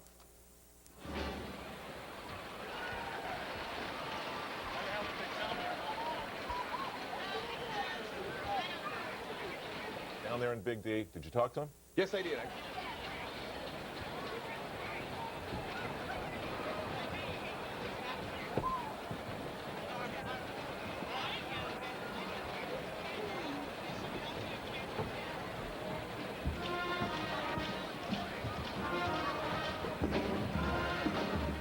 NBC Tonight. Keep your voice down. Boomtown is back with a case that made headlines. Home invasions. These people are not in this for the money. There's something else going on here. They strike while everyone's home. We don't know why these families have been targeted. To catch criminals like this, they'll have to set a tasty trap. You want to use this as bait? This is so cool. How good is it? Entertainment Weekly gives this show an A. God help us if there's more than one gang out there. All new Boomtown after an all-new Law & Order Criminal Intent. NBC Tonight. You need well-balanced nutrition every day, and a well-balanced diet of information every day, too. And that's what you get from Newsday every day. Because every day there's something new to digest about your home, your schools, your neighborhood, your teams, your world. If you miss a day, you miss a lot. So get your recommended daily allowance of fresh information.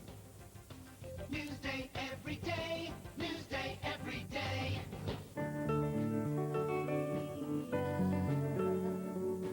When you think about the most important moments in your life, what were you wearing?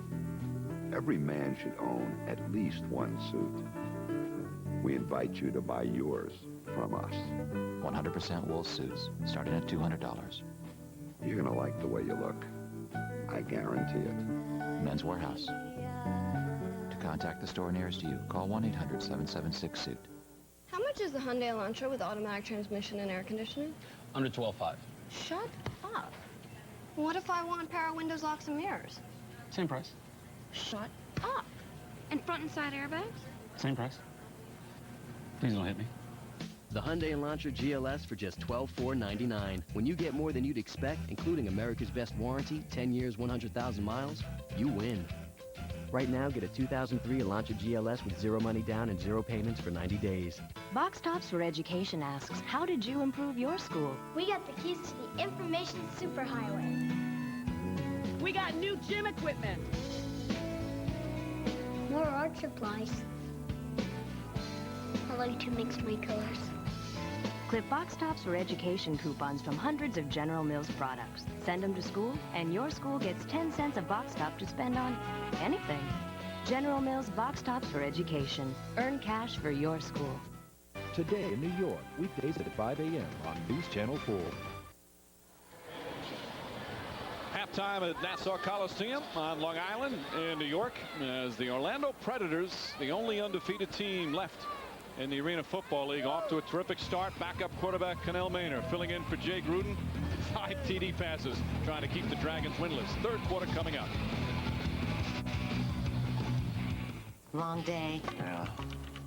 And we've got your minivan ready. Thanks. What would it be like if Avis didn't try harder? Long day. Tell me about it. Okay, well, this morning, I go to have some coffee and I'm out of it. So then I have to go out and get some. Then I couldn't get any service. Don't you hate that? I need a minivan. We don't have any minivans. So then I get to work and I have this cricket. If we didn't try harder, we wouldn't be Avis. Call us or click on avis.com for our best deals. My name is David. I play offense. I play center. I play guard. I play defense.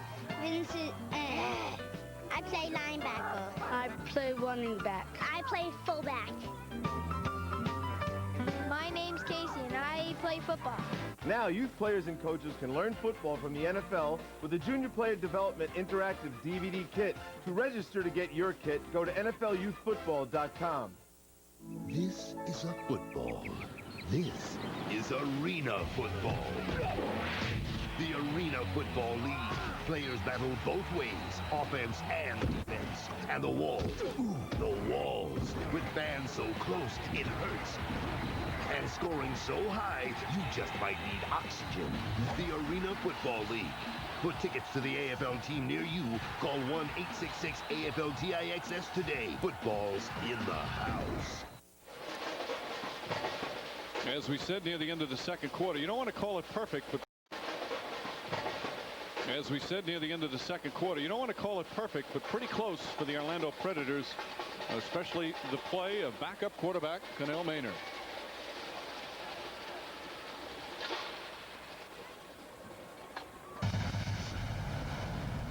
How you gonna call attention to the ground? I threw the ball over Fleming's head. I'm on the ground. What you want me to do?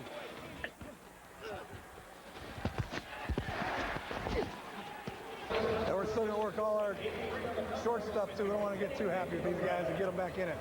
We'll just keep working some hammers. And some, these guys are really... Okay. If we get this last possession, we go up 3 touchdowns. Got to get the ball first, all right? We don't want to score too quick, and they get it back and score, and then they get it again at halftime. Just in the way he talks, there's an energy about it. Jay Gruden actually has to keep him down, calm down a little bit. Add a little sense of humor to the situation because Connell is very serious out there this afternoon. But as we know in Arena Football League, no lead is safe, especially when you've got guys like Steve Pappen, Brian Schmitz. They try the onside kick, and Corey Fleming recovers. Fran Papasadero told us that they were going to try and do some onside kicks because he felt that there was a possibility that New York wouldn't be ready for it, also to keep the ball out of Aaron Garcia's hands. And Todd Shell sees the problems continue. Great way to start the third quarter. It was a great kick by Brian Schmitz. It was the thing that made this work. Watch him. He's going to top the ball and dribble it off to the right. And Miller delivered a great block to clear the way for Fleming to come up with the football. So Schmitz and Miller, and Fleming's the hero. Penalty marker on the play. Off the catch from Rashad Floyd, his first catch of the afternoon. A 12-yard pickup, but again a marker. There was movement up front by the Dragons. The question is whether or not they were drawn off. Offside, defense, left end, decline, play stance, first down. So automatic first down. This year, Denny's putting together Denny's Great Uniform Giveaway. Go to Denny's and sign up for a chance for your local team to win uniforms provided by Majestic Athletic. This week's winner, Bill Phillips from Thornton, Colorado. He won uniforms for his local flag football team, the Underdog. He's the quarterback. He's been playing about 10 years. He's a fan of the AFL and his favorite team, the Colorado Crush. So congratulations to Bill. Nice job on the pass to Pettijohn, who was finally taken down at about the 17-yard line for the Dragons. And Connell Maynard's awful slow getting up after that one, and that's the price you pay for a screen pass in the Arena Football League. Maynard's always hollering. Yeah, he's hollering at somebody. But what happens on this, you release your linemen downfield, you let those rushers come free, and the quarterback has to fend for himself. And more often than not, he'll end up just like Connell Maynard did. But you know, he's not a kind of guy, he's not going to yell when he's playing, just when he's playing football. He yells no matter what he's doing in terms of talking. Ball batted down, intercepted. Carrie Brown made the interception, hit at the line of scrimmage. And that's perhaps the turnover the Dragons so desperately needed. Well, it got him back that onside kick for one. Also, this is the first interception of the season against the Predators. Rodney Filer deflects it. Filer deflects it. Carrie Brown, who has to sit in that box anyway, comes up with the big play, the interception. So again, Gruden didn't throw any interceptions in his 3.5 games, and Maynard had not until then. He's a little quieter now. Go! Can New York capitalize? Quick catch up to just shy of midfield as Carrie Brown makes the catch on the offensive end now. Yeah, not a lot of time to celebrate your interception. You got to get back out there and run some routes. Again, the beauty of arena football. And, you know, you talk to a lot of players who had not played two-way football, most of them not since college, and it takes a while to get the stamina. You have to be in some terrific shape, and you might see some guys, they might be pretty round and bulky out there, but they're in good shape in terms of what they have to do. Yeah, Ernest Allen said, hey, I just look like this. Pappen bobbled the ball. Off the attempt from Garcia. Pappen had a big fumble earlier.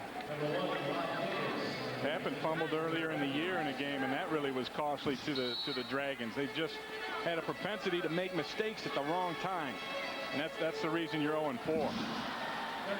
Yeah, you can continue to say, you know, this team could easily be 2-2 and 3-1 is so close, but hey, you are what your record is when these things kind of happen. They had a couple of key penalties earlier. Again, the two fumbles and drop passes. That's their second drop pass. Garcia tripped up and taken down from behind E.J. Bird, who's had a number of big plays today. E.J. Bird is one of the top pass rushers in arena football. Last year he had 27.5 sacks and AF2, and there was some concern that he couldn't do it at the next level because of his size, but I didn't buy into any of that. I'll tell you, I always had the greatest respect for EJ's ability.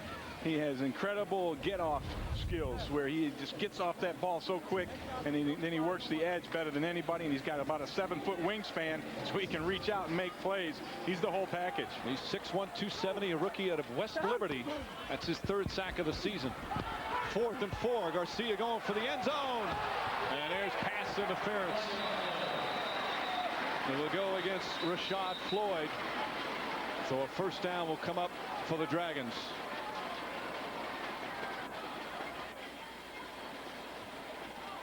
Key on that play was Aaron Garcia's ability to avoid the rush and stay alive and throw the football down the field and have a chance to make a play. He had nobody in front. He could have run for the first down. Yeah, but quarterbacks don't want to do that. No, especially ones that have been hit so much. At least not Aaron Garcia. And I was pass interference, number 4 in the defense. 10 yards, automatic first down.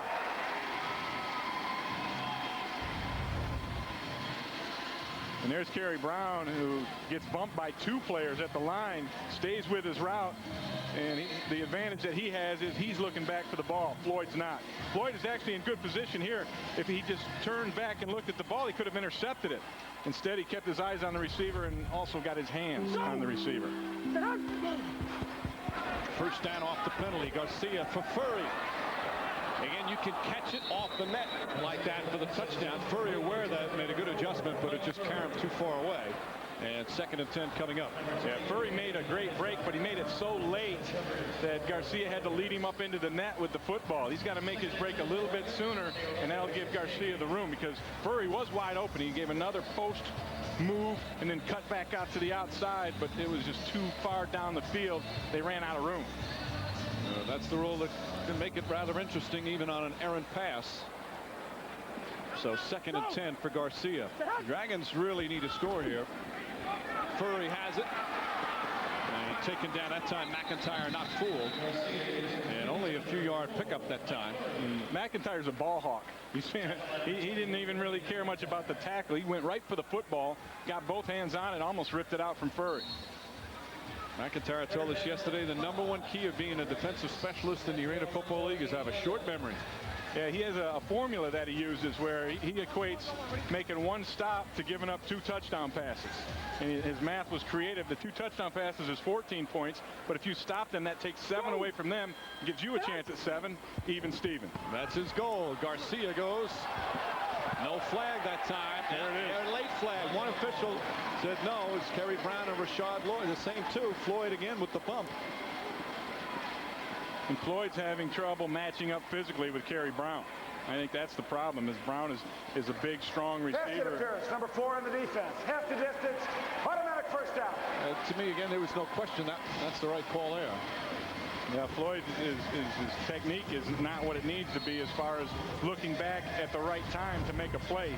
He's just staying on the receiver. Here, look, he had that hand not only on the back early, but also raked it across the front. That's the 8th penalty for Orlando, which is unlike them. See, New York, that's been a problem for them, only with 3, but one of them was very big. It kept going a drive that Orlando wound up scoring on. Garcia, plenty of time, complete Furry, who gets away from Fleming. And Furry with his 3rd touchdown catch of the day. Dragons answer back nicely. Well, Furry had a tough time tackling Fleming earlier. Now, right, that's what I was going to say, payback time. You know what paybacks are. What are they, Ray? Well, you know, that's what I'm telling you. Everybody knows what they are, and that's what it is right here for Corey Fleming, because he drops his head and doesn't wrap. And you get a lot of that from guys that just aren't true defensive players. Kenny Stucker knocks it through. Mike Furry now with 14 touchdown catches already this season. And Garcia leads them right back. He's thrown 4, and more importantly, Dragons now within 9.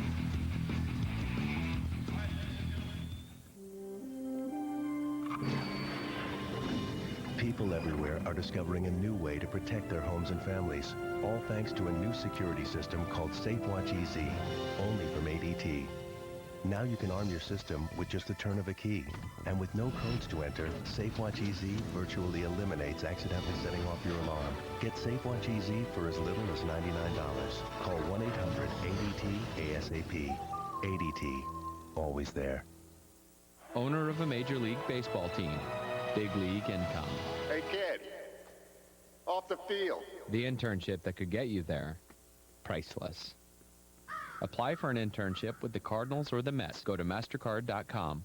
Hey, Smith, you get a raise? No, I got an Optima. Introducing the Kia Optima midsize sedan. Smith got a raise and options.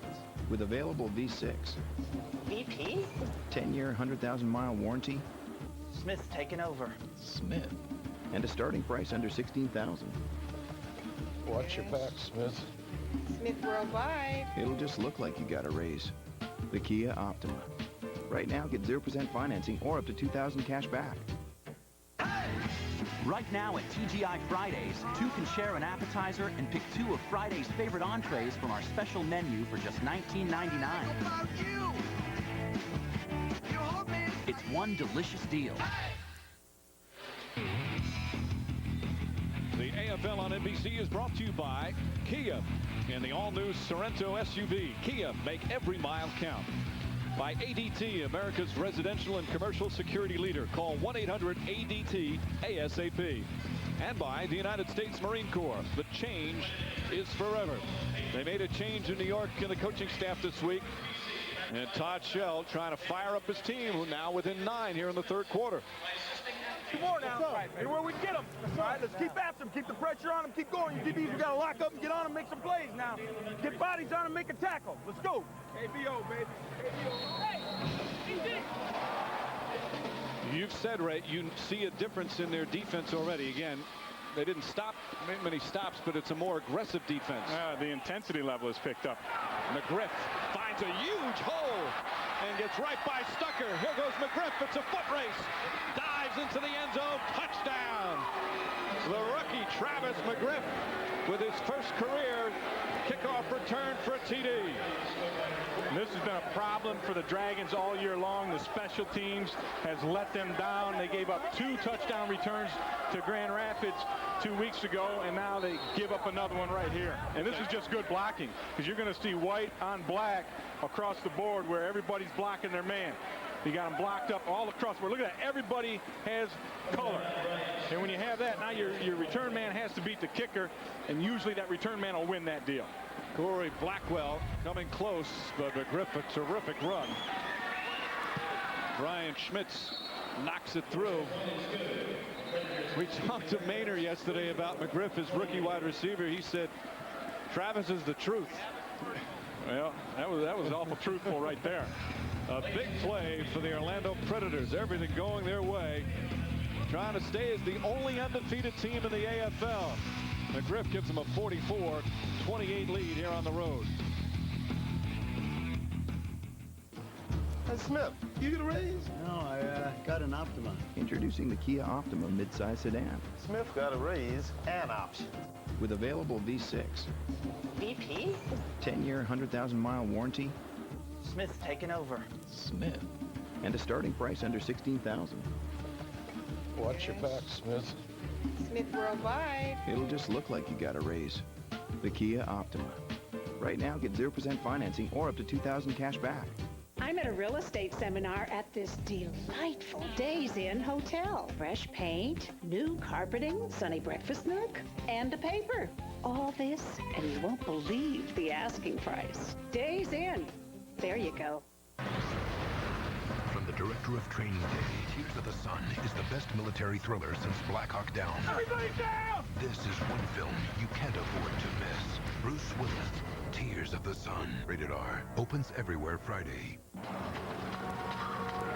Going a full 12 rounds is all about stamina. That's why I like high endurance from Old Spice. No deodorant protects better. And it lasts longer because it evaporates more slowly. Want proof? If you're not convinced, Old Spice will buy you a stick of your old stuff. Let me put it this way. High endurance lasts longer than I do. I'm working on that. NBC Tonight. Keep your voice down. Boomtown is back with the case that made headlines. Home invasions. These people are not in this for the money. There's something else going on here. How good is it? Entertainment Weekly gives the show an A. God help us if there's more than one gang out there. All new Boomtown after an all-new Law & Order Criminal Intent. NBC Tonight. Travis Mcgriff, the rookie from Florida, caught a touchdown pass earlier, and then with a beautiful run on a kickoff for a TD. And that gives Orlando a 44-28 lead. You know, and he looks like a football player, doesn't he? He got that dirty face and the unshaven look. I like that. And we watched him before. Again, as a rookie, still getting used to the ball off the net. And there is a lot of slack. And on that particular return, the ball's been kind of hanging a little bit. It's not the type that you usually see returned. Well, the blocking was just spectacular. The timing of which Orlando threw their blocks is what really sprung that thing. And on a shorter field like this, that's as big a hole as you're going to see.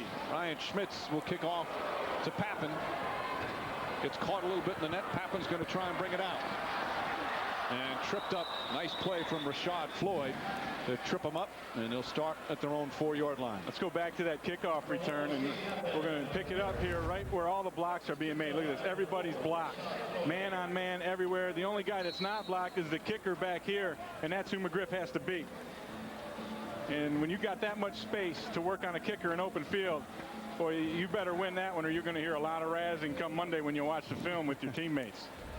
Travis Mcgriff, their offensive specialist. Quick catch. Anthony gets it up at about the 13. Let's go down to Dave Burns. Well, I'm with Travis Mcgriff right now. We've kind of dissected it from the replays up there. What did you see once you got the ball? A big opening in the middle.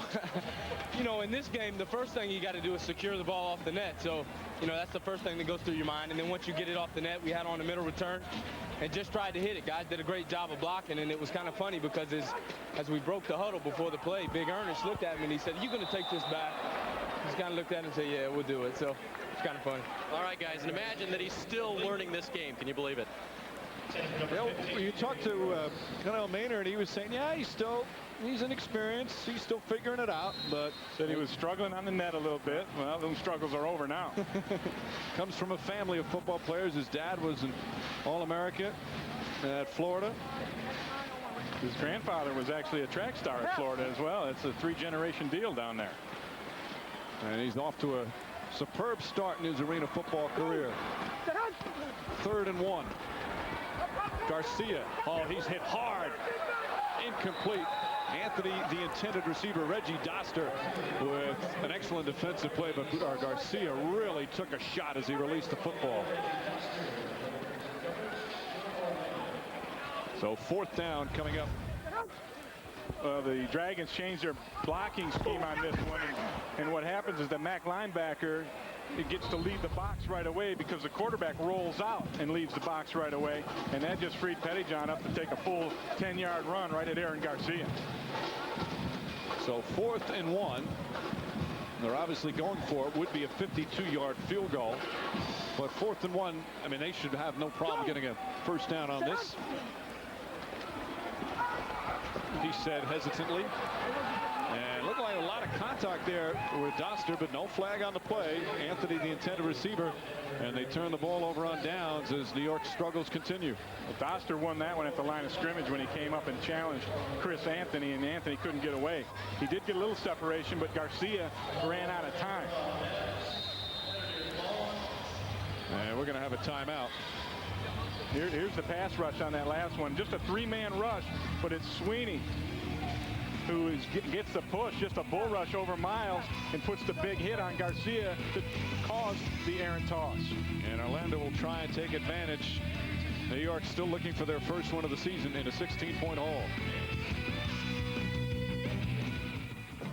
I'm going to give you the big half of mine. Take it, honey. Enjoy. Sharing feeds the soul. Bring a friend and try Denny's new hoagie melts. The hearty filling melt smothered in melted Swiss cheese. Or the delicious chicken melt covered with tangy cheddar. Try Denny's hoagie melts. And remember, sharing is good. Denny's, a good place to sit and eat.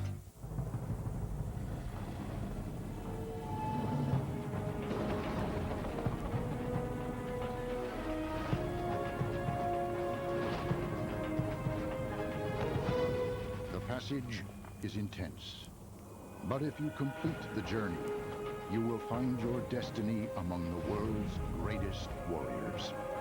The few, the proud, the Marines. Have you ever spent like 5 minutes with him? He's totally self-centered and insensitive. They just don't go together. I mean, she's my best friend. She has these emotional needs he can't meet. Remember what she went through with Brad? It's just like awful. And now he's the one acting needy. He's at the 50. He's at the 40. He's going to go all the way. Johnson breaking loose. The rookie's on fire. Wow, this kid's having a huge half. It's just incredible. You're such a great listener. Thanks. NBC Supersize Monday. Wow. Supersize Fear Factor. 90 minutes, 4 stunts. Then, Meet My Folks returns with 2 words. Toe wins. 3 sets of twins. 1 lucky guy. His parents choose. And there's an ending twist. Oh my God. Supersize Fear Factor and Twins Meet My Folks. NBC Monday, 8, 7 Central. A frustrated Aaron Garcia as New York trailing 44-28. Some of you now are going to send you to Arizona. Dallas at Arizona, and we go to Tom Hammond.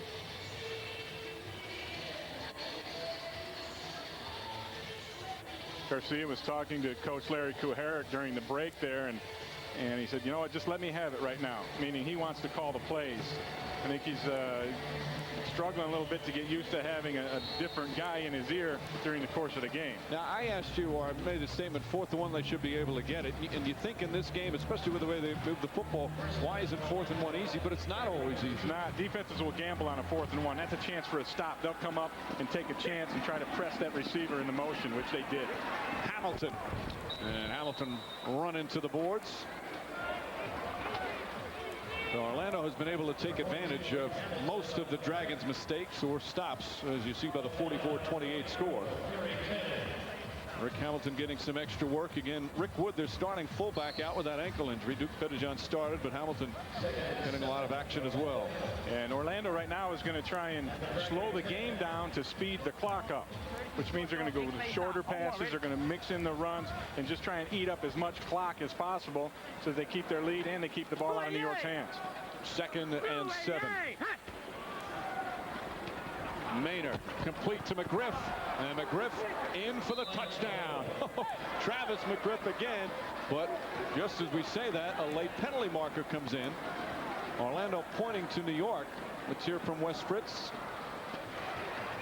Play is a touchdown. We have a personal foul, roughing the passer, 44, two-hand shot in the chest, late. Half the distance on the extra point.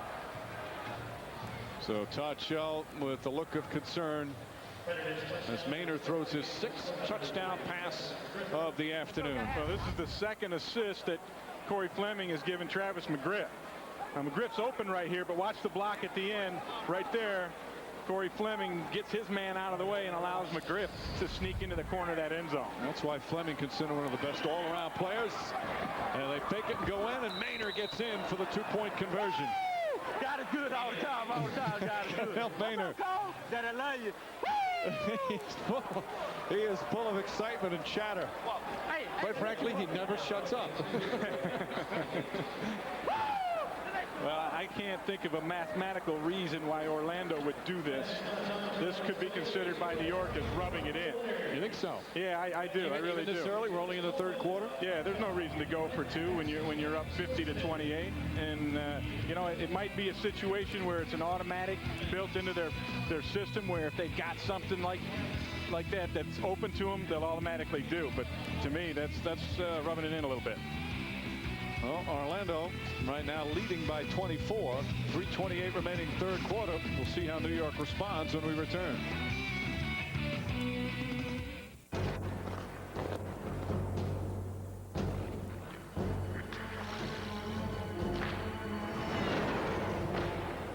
Oh, shave. That's irritating. Better buy Barbasol gel. New Barbasol gel blocks skin irritation. Lets you go for the comfortable close shave of your life. Close. Who's next? Love close? Hate irritation? Better buy new Barbasol gel. Gentlemen, KFC is something unique and exciting. Hot wings.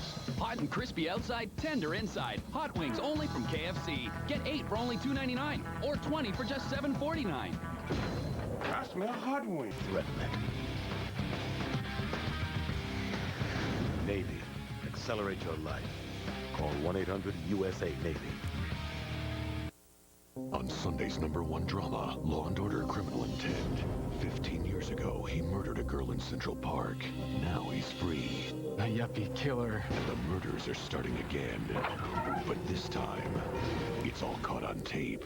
I'd like to see how they did that. All new Law & Order: Criminal Intent. NBC tonight. Dragons head coach Todd Shell wearing one of his Super Bowl rings that he won with the San Francisco 49ers. I can't tell if that's the 84 or the 88. But right now his team trailing 52-28. Schmitz will kick off. Now, you thought that 2-point conversion rubbing it in, but now you've been in the Arena Football League, coach for a number of years. I'm new to this game, but 24 points is nothing when you have a quarter and a half. Don't you think it's a little too early to think that way? I don't. I think that was a little bit of rubbing it in. I really do. All right, Pappen off the net, struggling trying to get it. He's going to come out. And Pappen taken from behind to Beatty Davis with the tackle. And let's send it down to Dave Burns. Connell Maynard kind of agrees with you, Mike, because I just talked to him and he said, you know what, in this league we did need those 2 points. And by the way, Ray, they saw that the last touchdown there was an opening out there, and so they had the play called ahead of time, knew they might be able to run it in. Yeah, that's what I figured. It was something that they would have seen previously and said, hey, we're going to do this. But you know, I think it's rubbing it in. I really do. I just like to disagree with you. Yeah, that's all right. I don't get that opportunity much. Garcia complete Chris Anthony. Anthony quickly taken down by Rashad Floyd. Anthony going to be a nice young player in this league, as we mentioned. He's a rookie. Last couple of years, he's been a high school coach back in Dallas at Highland Park High School. He says he loves working with kids, and one of the reasons was his high school coach back at Pleasant Valley High School in Iowa is a guy by the name of Ed Morrissey, who actually played at Iowa. And when Chris Anthony talked about his high school coach, he said he's a man with incredible character. And it was obvious the impact that he made, as we have a holding penalty call against the Dragons, the impact his high school coach made on him. And you know, Ray, the pro coaches make a lot of money, the college coaches make a lot of money and are in the spotlight, but the high school coaches are so important. Sometimes don't get the recognition, but it shows you the kind of impact that his high school coach had on him. Well, I think and high school coaches have a chance to impact so many kids. You know, not everybody, very few in fact, who want to play college ball and pro ball. So you know, guys that really impact your life are the people you go with in high school, and Chris Anthony couldn't have been more complimentary of Coach Morrissey. And now trying to do the same thing with high school kids back in Dallas. Garcia fires downfield and complete. Good for a first down. Across midfield. It's William Holder with his first reception. Holder, the rookie from Monmouth, a 25-yard pickup. And William Holder is a guy that they signed off the practice squad this week that really caught Todd Shell's eye when he came in. He said, hey, this guy can really play. He's very explosive as a receiver. He's got great speed. And Holder shows you that he can do it here. Just a little corner cut. Breaks outside. Garcia throws it right on the money. And Mcintyre really did the best he could do on that situation. Garcia, the screen. Darius Miles. Miles breaking tackles, barreling down across the 10 down to about the 7.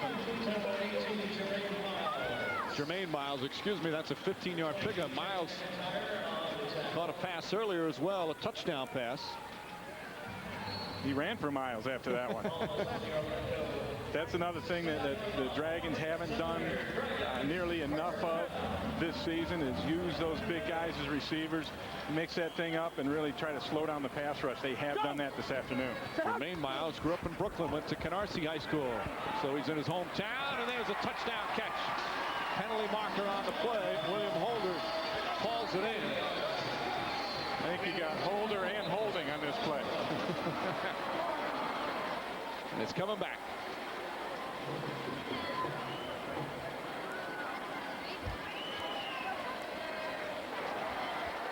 Holding, 18, offense, 10-yard penalty, remains first down. Well, that look on Todd Shell's face tells you the whole story right there. We're in the final minute of the third quarter. Jermaine Miles and the Dragons, they had a lot of optimism coming in. There's Miles right up there, and you see he just reaches and wraps up E.J. Burt and gets him around the neck, and it's a takedown. They should get 2 points for that anyway. They took away 6, give them the 2 for the takedown. So first and goal from the 17. And some movement there. And Sweeney coming across. And Sweeney, he did the double clutch offsides move. Prior to the snap, encroachment, contact, 97 defense, 5 yards, remains first down. Yeah, he jumped off sides and then was thinking about getting back and said, what the heck, and kept going and made that contact, just slapped Garcia on the back, and that one's going to cost you 5. Sweeney, another rookie out of Miami. See a lot of rookies this season, and that's the case is the talent level gets better and better in the Arena Football League every year. You see a lot of the veterans talking about that. What's the deal? Yeah, the chain crew gave him a first and goal from the 12, and it's actually got to be first and 10. It's first down, however, it's not first and goal. It's first and 10. Oh, so that helps out. And they bring the sticks back out, and we're ready to roll. So Wes Fritz on it. You know, in talking about that, we talked to Ernest Allen about that yesterday, about how every year he says, I've got to work to stay in shape because every year I come back to camp, guys are just better and better. He used to have off-season jobs, not anymore. It's a full-time job to work out and stay in shape. And Garcia nearly picked off by Rashad Floyd. More pressure on Aaron Garcia as we're winding down the third quarter. And that will end the third period. It's been another long afternoon right now for Aaron Garcia and the New York Dragons trying to get their first win of the season. But it has been a battle. The main reason, Connell Maynor, the backup quarterback who's come on and sparkled for the undefeated Orlando Predators. 3 quarters complete here at Nassau Coliseum. Orlando in control. And we'll be right back after these words from your local station. You're watching the Arena Football League on NBC. NBC, drama at its Sunday best. Starting with American Dreams, an infatuation begins, and a daughter learns a mother's secret. Are you gonna tell me? Then, all new Law & Order Criminal Intent. He murdered a girl in Central Park. Now he's free. Is he killing again? A yuppie killer. Then, Boomtown's back. Ripped from the headlines. Home invasion. A takedown with a twist. Cool. All new quality drama. NBC tonight. A terrifying force has arrived on Earth. I've quarantined the entire area. Nothing leaves alive. It weaves its way inside your body. You're not Jonesy. It twists its way into your mind. It uses you as its disguise. Come with me, Owen. I'll show you things you wish you'd never seen. Dreamcatcher, rated R. Starts Friday, March 21st. How much is the Hyundai Elantra with automatic transmission and air conditioning? Under 12.5. Shut up. What if I want power windows, locks, and mirrors? Same price. Shut up. And front and side airbags? Same price. Please don't hit me. The Hyundai Elantra GLS for just $12,499. When you get more than you'd expect, including America's best warranty, 10 years, 100,000 miles, you win. Right now, get a 2003 Elantra GLS with 0 money down and 0 payments for 90 days. Mr. Hogan is here to talk about software. Yeah. Beautiful day, isn't it? So, how much software would you like to buy? Thinking about a license for 20 servers. Great! 500 it is. We're not that big of a company. Great! 500 it is. Mr. Williams for 230 is here. Great! Thank you. Does any software company actually listen? We do. Introducing Flex Select Licensing from Computer Associates. The St. Patrick's Day Parade, live March 17th on NBC4. This copyrighted telecast of the Arena Football League may not be retransmitted, rebroadcast, or reproduced without the express written permission of the AFL and NBC.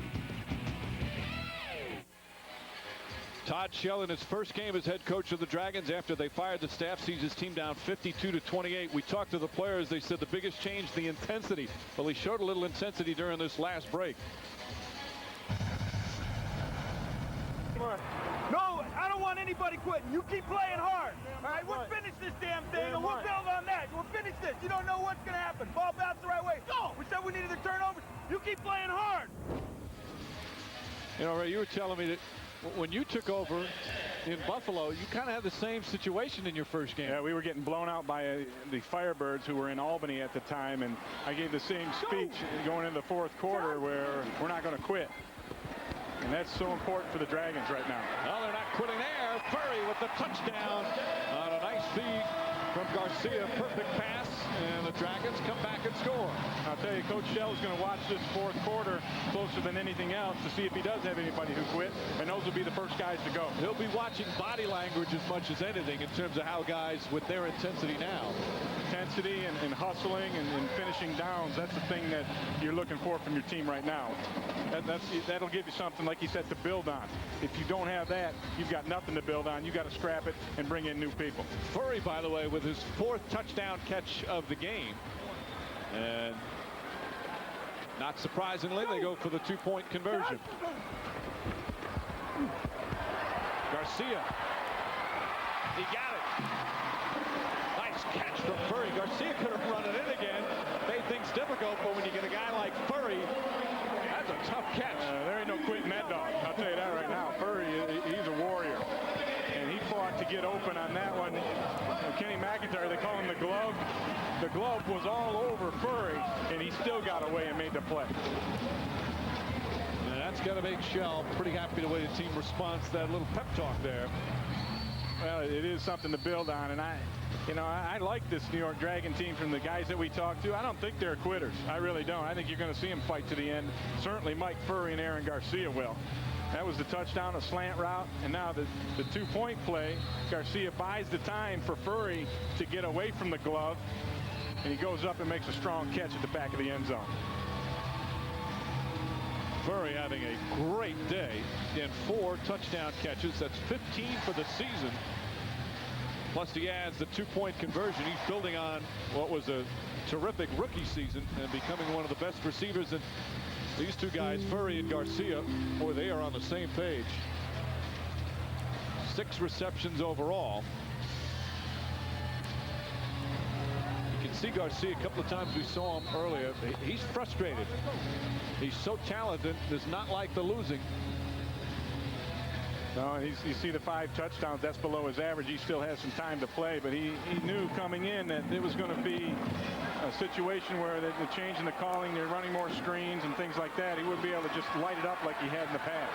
Mcgriff runs right into Corey Blackwell, and you know, we're talking so much about Cannell Maynor. You look at the numbers, Garcia just as good, if not a little better. And I want to remind you, next Sunday at a special early time, 12 noon Eastern, the AFL on NBC continues.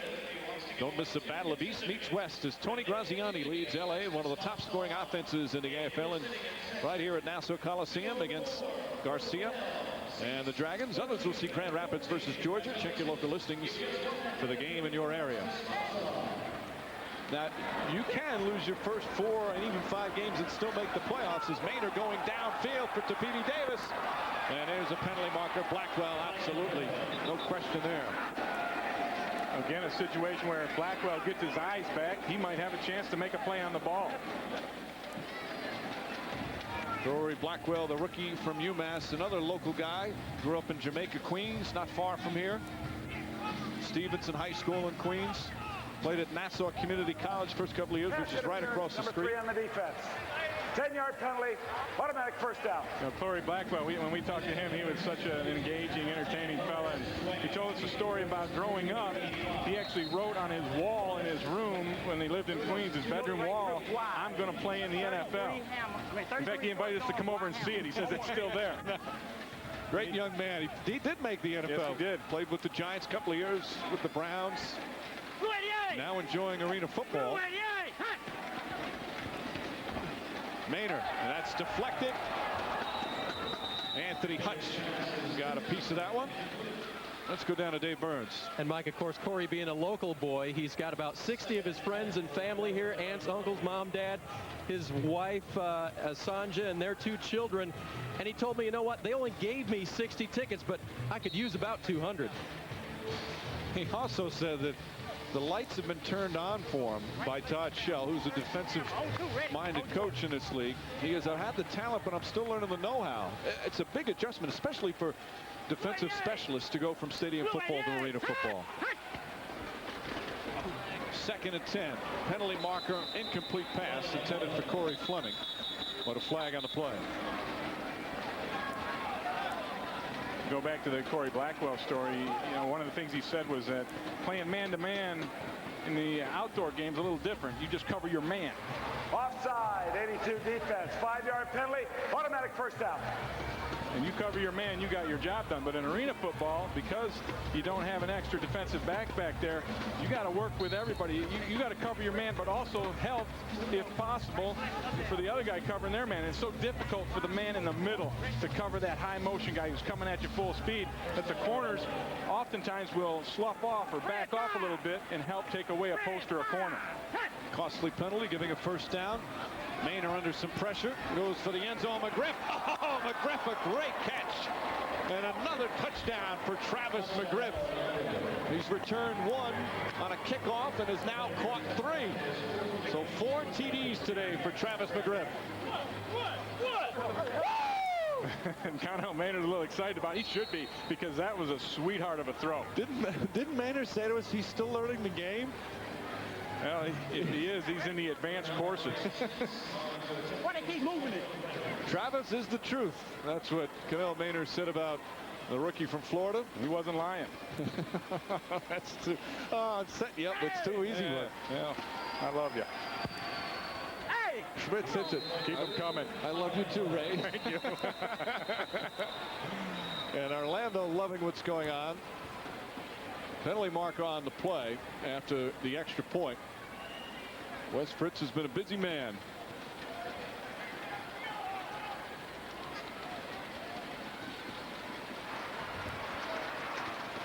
Running into the kicker, number 34 defense. That play has declined. The extra point is good.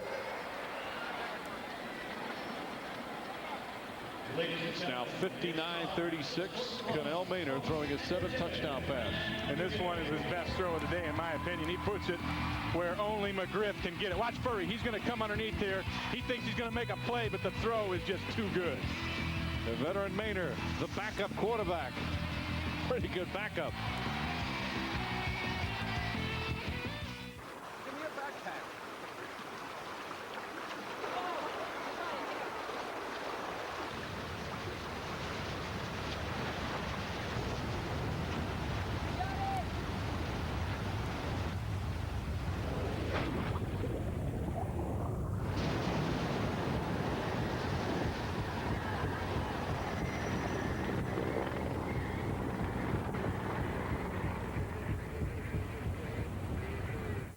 Hey guys, meet the new guy.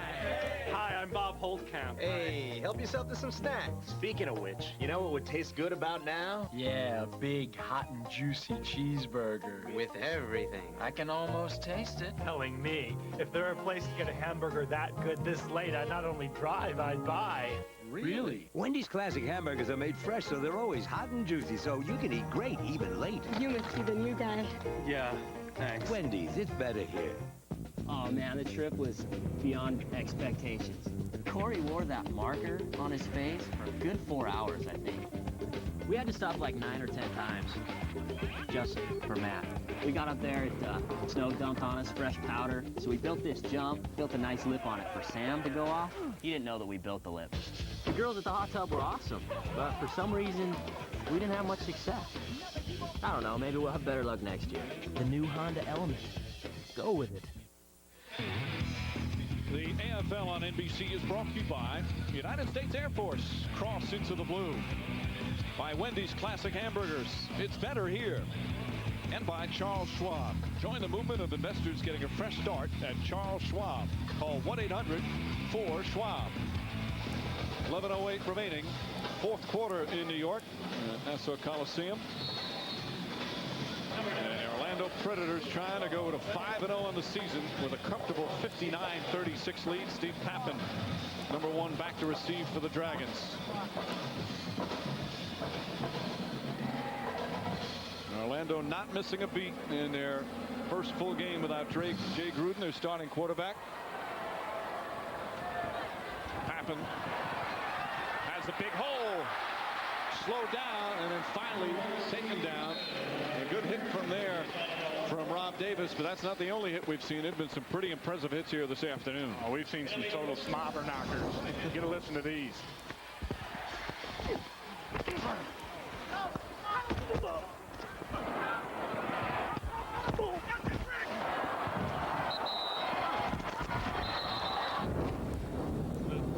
Obviously a flinch, and the two that hurt the most were on poor Aaron Garcia, who was taking some really hard shots. Garcia, Scott Pappen. Davis, good wraparound tackle there. Very close to a first down. Well, you said Garcia's taking some hard shots, and early on, Connell Maynard took his share of shots as well. Look at that. Quarterback's been hit 6 here, 8 here. That's a lot of hits on quarterbacks, and that's why they get paid to play this game. It's not pretty out there a lot of times. It's also one of the things Todd Shell wants to change in New York. There's a complete Furry. Furry, nice move backwards, breaks another tackle. No signal. There it is. Touchdown. Furry again. The second effort. That's his 5th touchdown catch. And a couple of them with some nifty runs. It's like trying to catch a squirrel out there. Go for one. He has made those quick darts and dashes. He's unbelievable after the catch, and he's something special. He was their Iron Man of the Year last season as a rookie. Remember, Furry, he played mostly defense in college at Northern Iowa. Played a little both, but he's turned into a superb receiver. And Stucker with the extra point to make it 59-43. Here he is, Mike Furry, again making the catch and then running after the catch. That's been his specialty all day. Here he is. He shakes 2 defenders. He leaves the glove laying on the ground, and then he beats Doster into the end zone. For New York, York. Garcia's thrown 6 touchdown passes. Furry's caught 5 of them. But they're still trailing big 59-43, although plenty of time remaining. I will not be afraid of the dark. I will not feel guilty leaving my dog alone. I will know my children are safe. I will finally be able to relax! At ADT, we help more people feel safe in more ways than any other security company. A single ADT system can help protect your home and family from burglary, fire, and carbon monoxide for as little as $99. Plus save up to 20% off your homeowner's insurance. Call 1-800-ADT-ASAP.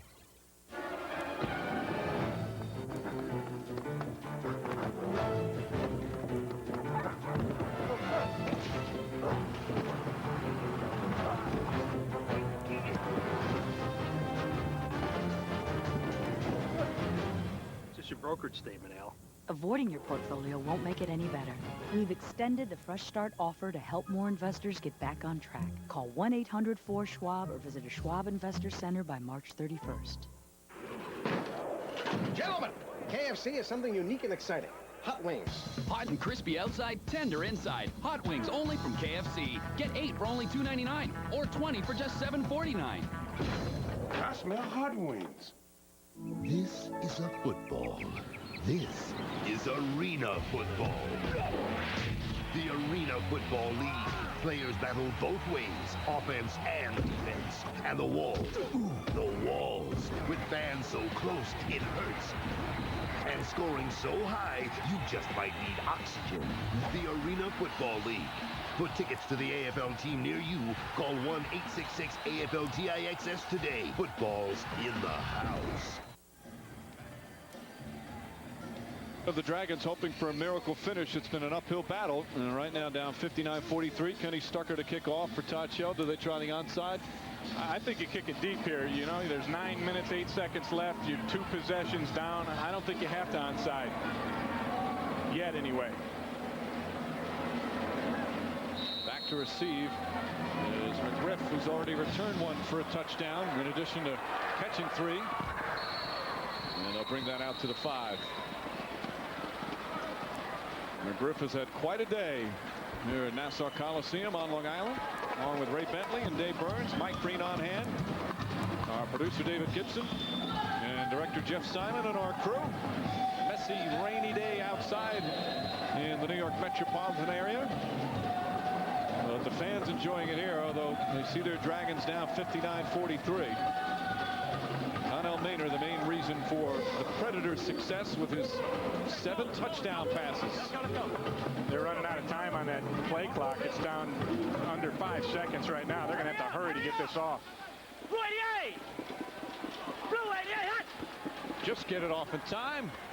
And that's what happens when you rush. Davis is not happy. Neither his friend Papasadero. No, Corey Fleming wasn't on the field. That was the delay. And it really threw him out of rhythm on that play. And if there was ever a time where Todd Shell would like to see the D come back in Dragon, this is it. This is a key possession right here. If they're able to put a stop on them, that'll get New York back into this football game. Could use a big play defensively again. Maynard threw an interception earlier. That's their only turnover. That time complete. Corey Fleming. Franklin right there on the tackle, but good enough for a first down. A 13-yard pickup. Flag in the end zone. Maynard's slow to get up again. Maynard's really taking a lot of shots, and that's a scary sight right now for Orlando. Come on, man. What are they doing? Personal foul. Roughing the passer. 92. We tack 10 yards from the end of the game. First down. That's Eric Englund from the end of the play. Yeah, so Englund called for the personal foul. This is the second time that they've roughed Connell Maynard. That's just a late shot. Absolutely. And it's high-low, too. And you know, it's amazing Maynard's able to get up after this one. I mean, this is so dangerous. The ball's gone, and it's been gone. And they still come and hit him high-low from both sides. That one wasn't even close. I thought Maynard at first was upset with his offensive line, but not the case. Not only does he not curse at his teammates, he doesn't curse at the opponent. Boy, that one would have maybe put me to the edge. I'm not a big cursor either, as you know. But I might have had to let one fly after getting hit like that. Orlando calls timeout. 7:43 remaining. Again, still plenty of time, but the New York Dragons need to stop committing penalties and come up with a big defensive stop. The two quarterbacks confirm. Orlando will come back with a first down when we return. Well, we had an amazing road trip. It was incredible. There's nothing better than getting the guys together and hanging out for the weekend. We got a little lost on the way. Eric had the map. Once again, you're pointing here, he's pointing over there. 247? 247, thank you! Yeah, we mountain biked, did a little rock climbing. We met some friends out there, some girls. Somebody came in acting like an idiot. It could have been done at a different time, but I got back at him. You can't beat a road trip like that, and I'd go again, any day. The new Honda Element. Go with it. I'm gonna give you the big half of mine. There you go, honey. Enjoy.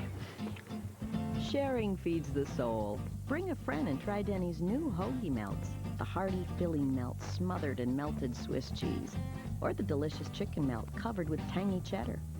Try Denny's hoagie melts. And remember, sharing is good. Denny's, a good place to sit and eat. Okay, sir, here's your Avis care package with local information, traffic rules, and a map. What would it be like if Avis didn't try harder? Did Brad ask about me? Well, Do you have a map? I gave you a map. No, you didn't. I never.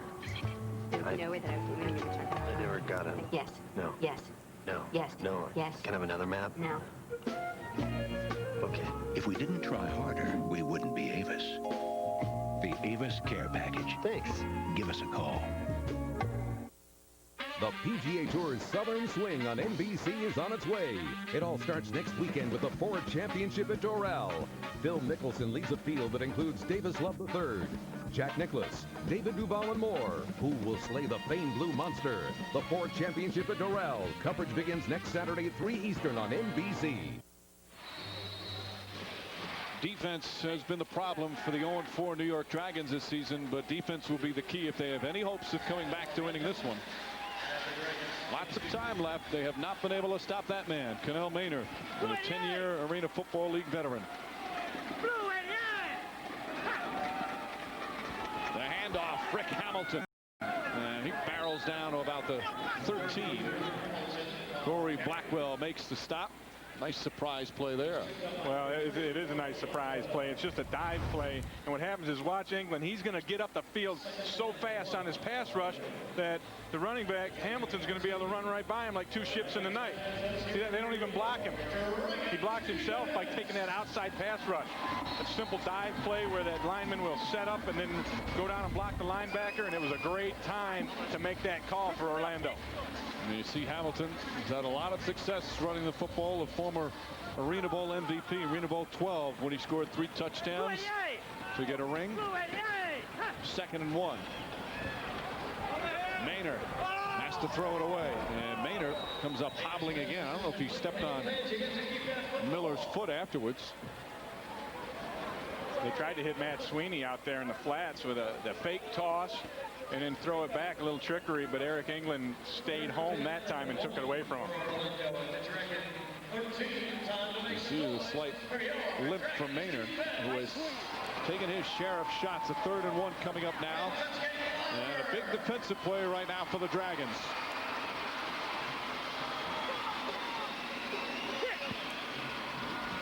Maynard going for the end zone for Davis. Gross, did he intercept it? No signal yet. Incomplete. Well, we can't see from our angle because of the wall down there. It was tough to see what happened, but Davis held it up like he thought he had a touchdown. It looked to me at first that Gross had the interception. Well, here's the end of that play. And you see 4 hands on the ball right there. That's a good catch from Davis. I'm not saying it's a legal catch, but that's a good play, I should say, from Davis. It looked like a touchdown to me. Now, they may say that he hit the wall before he had possession, and the wall in the end zone is out of bounds, and I'm sure that's what the official ruled. Now, it looked like he hit the wall there. Again, a good catch, but the right call. Oh, And a hard shot, Maynor. Anthony Hutch certainly wasn't faked on that play, and he sacks Connell Maynor. Oh, that's a huge stop on 4th down, and Orlando faked the ball to 2 runners. Had they given it to either of them, they would have got the 1st down, but they were going for all of it. Look at there, the fake to Hamilton, now the fake to Tabiti Davis, and Anthony Hutch isn't buying any of it. He gets on Maynor and sacks him. You surprised they went for it on 4th down? I'm not surprised they went for it on 4th down. I'm surprised they didn't run the football. They've had success running the football all day, but they didn't go that route. They went for the big play. Maynor had the ball behind him. Hutch could have just taken the ball away from him. He'll settle for the sack, and now New York has to try and take advantage.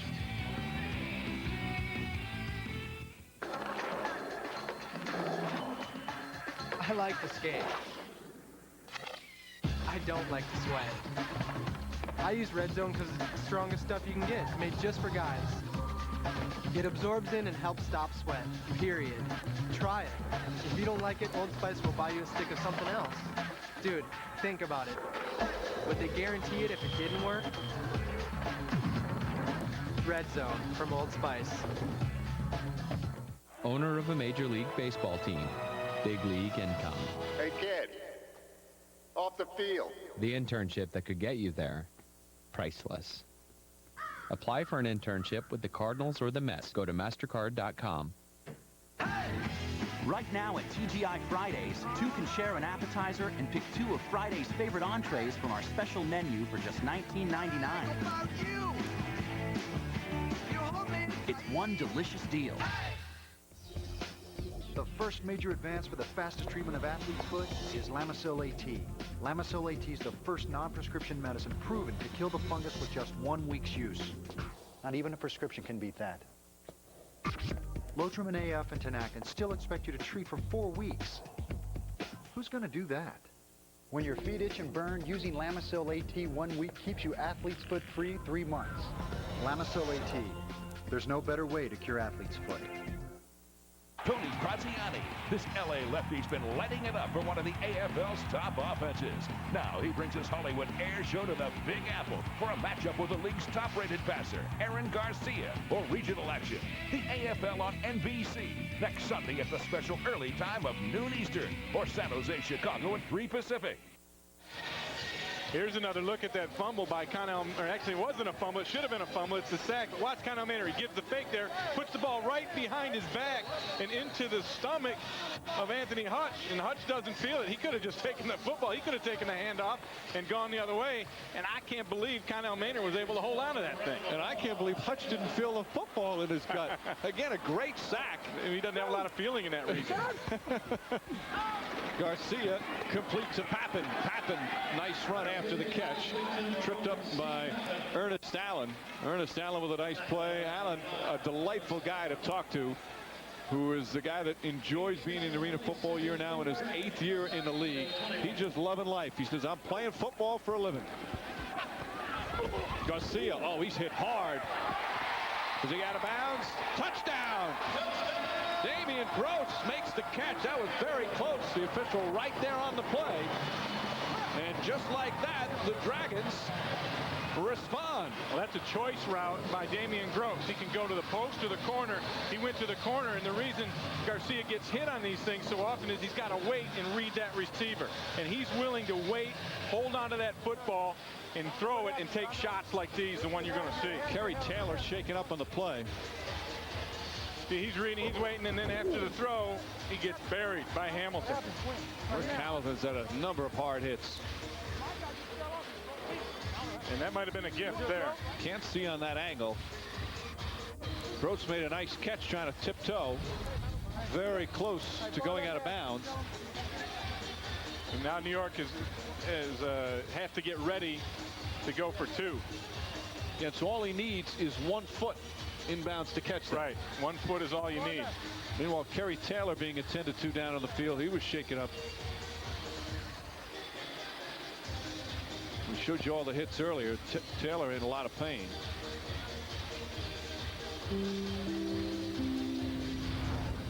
Here's what I mean by a choice route. Gross is going to come down here, and he's going to have the choice to go to the corner or to the post, and he's reading the position of that defender.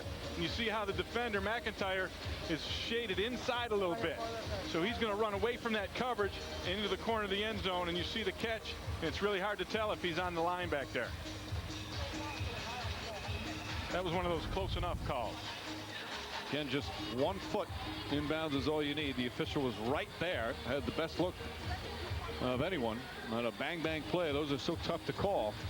Either way, it's a Dragon touchdown, and now they'll go for the 2-point conversion. Right. As Kerry Taylor helped off the field. They'll go for the 2 to try and knock it down to 8, which would make it a 1-possession game with 4:25 left. And heck, you can even kick it deep again at that point. I don't think you have to really try an onside, although I think it's something you might want to consider. But I don't think it's a mandatory onside situation as long as you make this 2-point conversion. Taylor, the rookie fullback out of UMass, will be a 10-2. So the Dragons within 10. They need the 2-point conversion here. Garcia under pressure, fires. Penalty marker. Corey Fleming just draped around Pappen. No question on that call as Garcia got hammered again. There's 2 flags on the play. Yeah, one in the backfield also.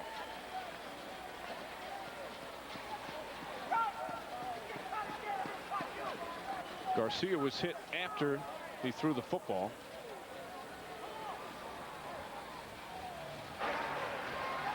We have multiple fouls. Pass interference, 12 defense. Decline. Personal foul, roughing the passer, 97. That's accepted. Half the distance. We'll replay the extra point with no clock. And now New York has to decide what are we going to do from the 1.5 yard line. Actually 1.25 yard line. Now the run becomes a better option. But they're not a team that has run the football that much this season. No, and Orlando is so tough against the run. I think I rolled the dice with Aaron Garcia. I let him throw it. They hand off Pappen, and Pappen denied. Does not get in. Oh, great play from Sweeney. Yeah, that's tough. That's the toughest yardage in arena football, is down there right around the goal line, and nobody stops it. Nobody plays run defense better than the Orlando Predators. You know, the Dragons still 2 scores behind with 4:09 remaining. Here's Pappen. He tries to get the ball over the goal line, but you can see he's down at that point. Sweeney made the tackle from behind, but Rob Davis, one of those who's in there with a good push. Yeah, Davis is the one who forced it back inside to those guys coming from the backside, and it's good team defense across the front. And Sweeney made the hit. Ernest Allen also in the middle of that pack. Ernest is going to get some enchiladas when he goes home for that big play. That's right. Ernest Allen, who's one of those guys who told us how he works so hard. He goes, I might not look like I'm in shape, but I'm in terrific shape. He said, I just look like this. But his wife, Kelly, supposedly makes, and I'm saying supposedly, and I believe it, she makes the best beef enchiladas going. And we've got a date. If we ever get a game down in Orlando, I've begged and pleaded, and we're going to get to sample those things. You won't have to say supposedly after you. No, I will not. Get a taste. So that's a big failure to convert there for Todd Shull, but he's got to like the way his team at one point down 52-28 have battled back. No onside kick this time, and they'll bring it out to the 5. That one, I don't know. I think with down 2 possessions with this amount of time left, I think you maybe should have onside kicked that. That would have been my call. I want to remind you tonight on NBC, it's the return of Boomtown. The show TV Guide is called the best new show of the season. That's an all-new Boomtown tonight at 10, 9 Central on NBC.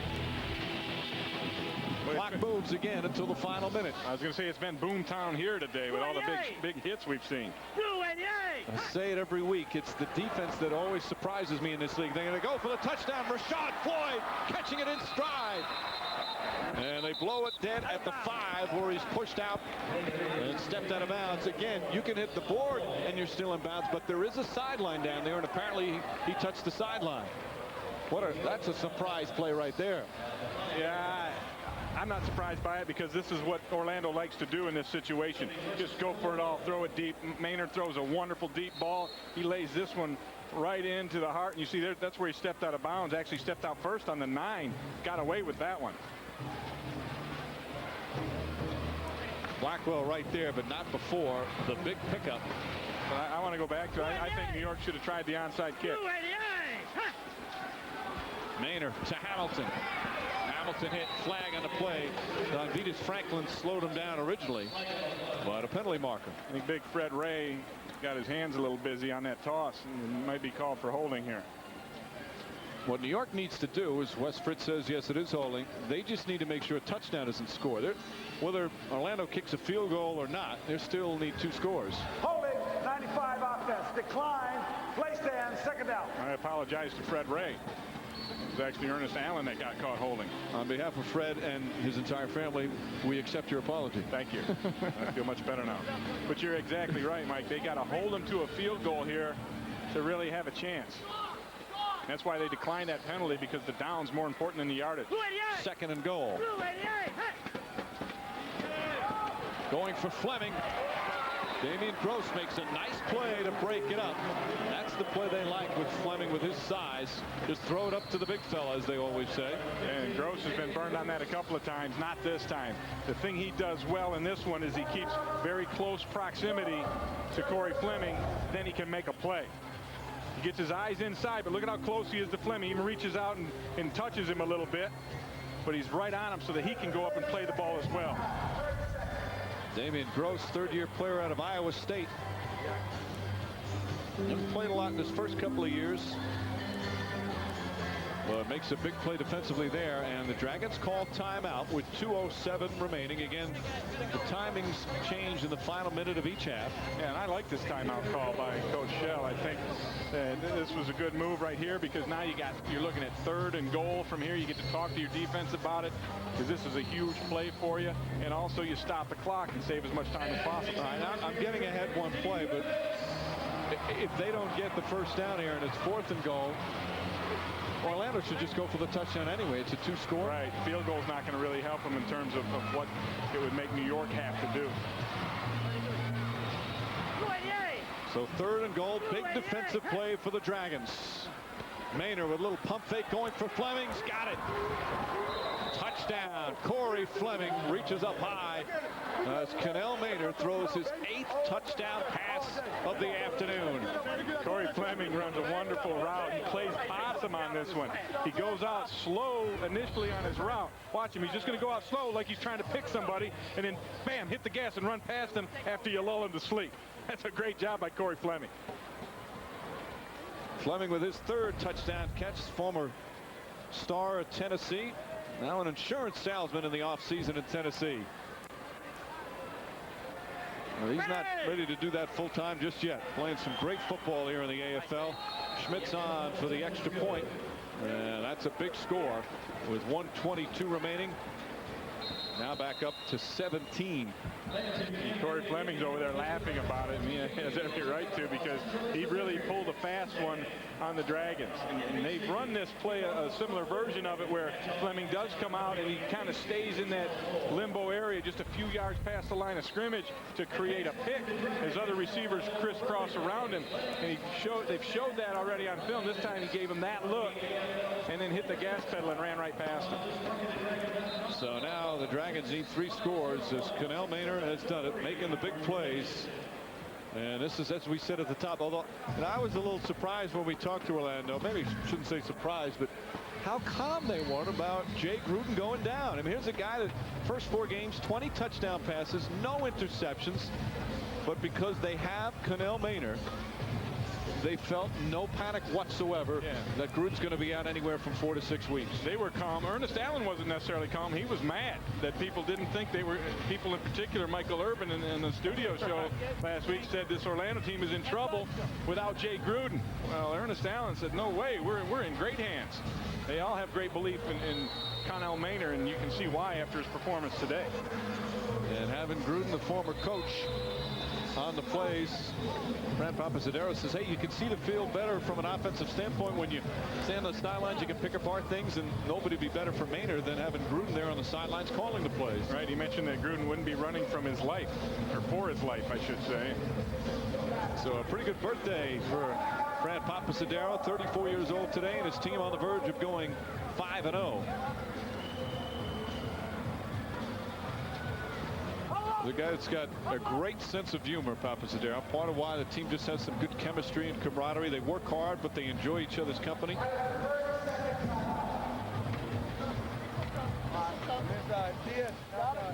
And Orlando looking like they're going to go 5-0. I mean, 112 is a lot of time in arena football, but it is 3 scores.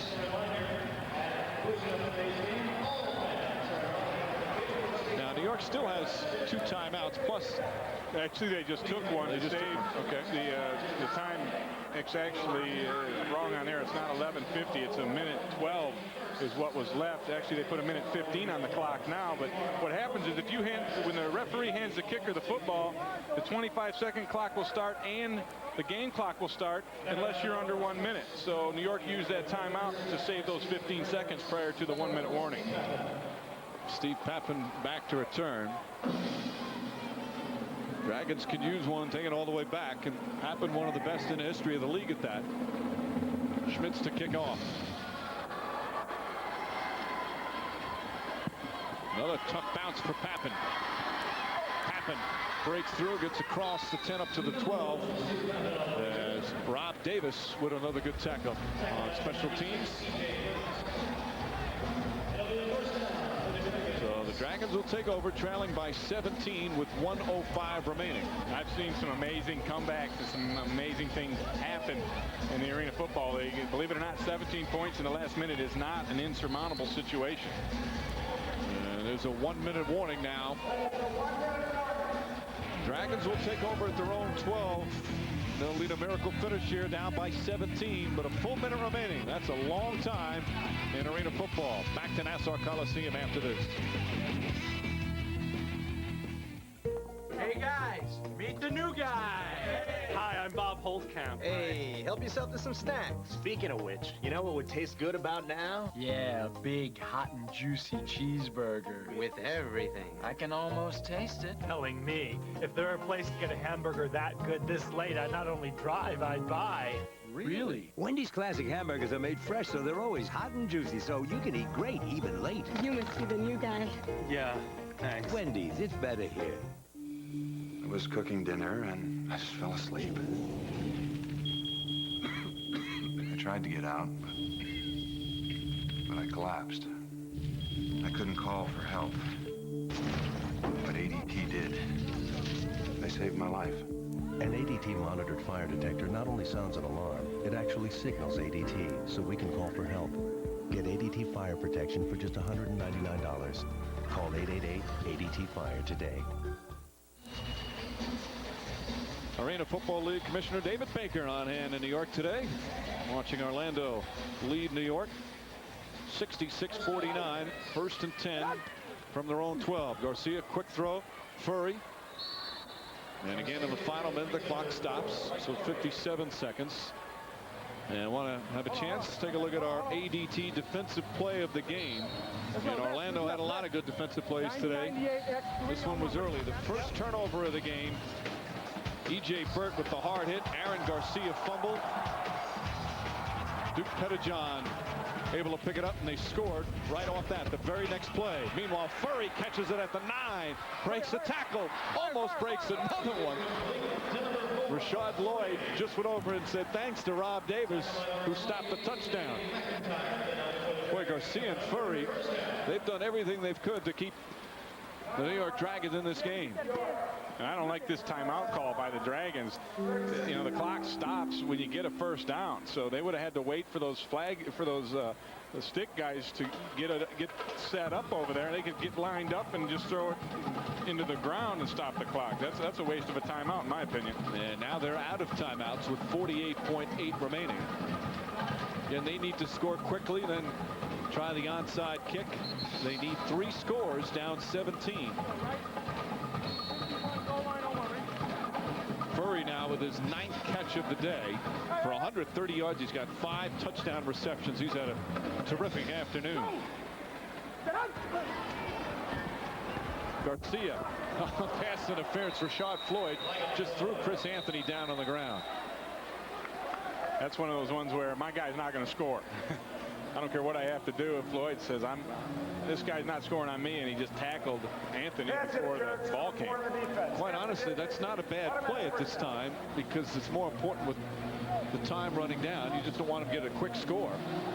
Right, and that's something that probably will be looked at by the rules committee in the offseason next year. You know, just you don't want it to be an advantage to commit a penalty, right? And they have to address that, I think, because it certainly is on the defense's part an advantage to just commit pass interference in this area.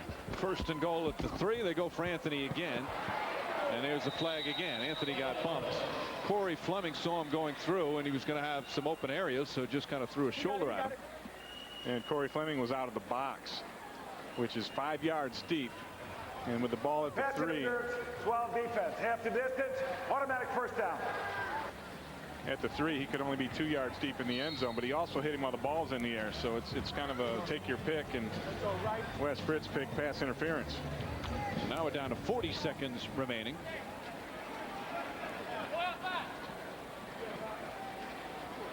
Go!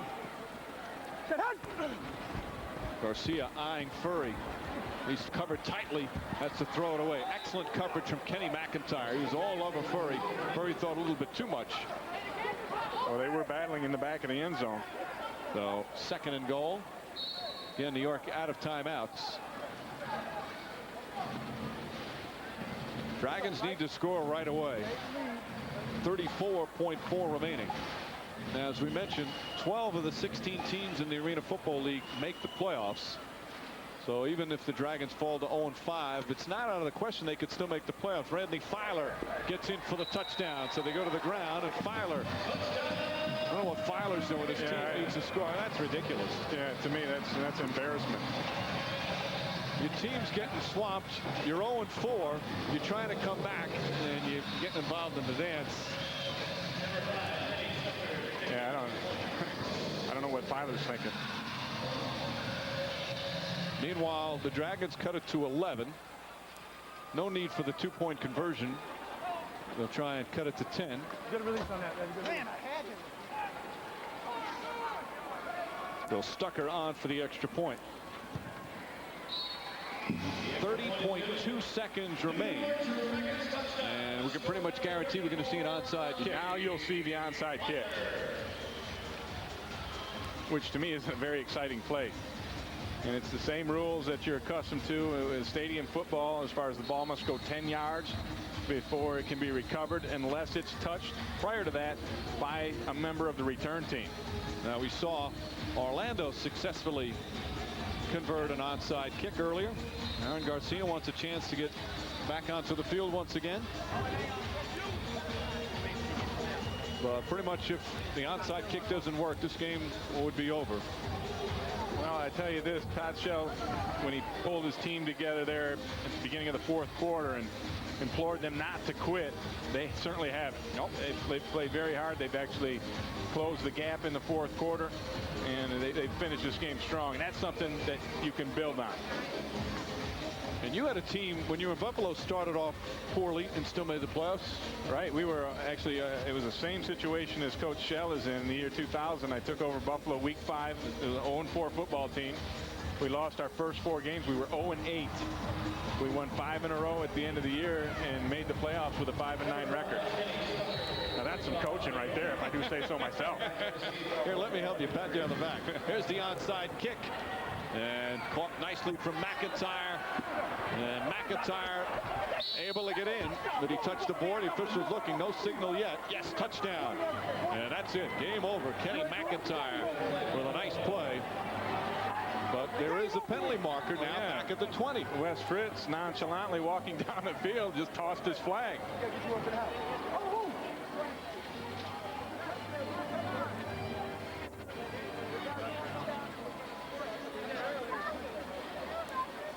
So Fritz discussing it.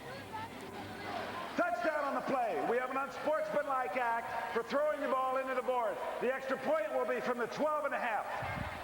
The rule is you can't throw the football into the walls around the boards around the field. And the problem is if you miss the wall, you're going to hit a fan, and they don't want to deal with that. So they made that a penalty. But nice fielding job by Mcintyre. And this happens more than you think because everyone on the coverage team is focused on recovering the football, and they don't think about really covering the kick. So Mcintyre more of in a celebration. Let's get a little carried away, but gets flagged for the penalty.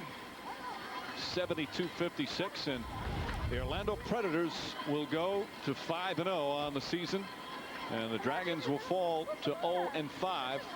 Mcintyre puts the finishing touches on this one. Schmitz for the extra point. The longer extra point blocked. Filer trying to come up with a Rob Davis. Anthony Hutch got a piece of it. Schmitz upset with himself, but not going to have any difference in terms of the outcome of this one. I don't think Schmitz is mad at himself. I think he's mad at the guy who missed the block because he got hit. Kickers don't like to get hit.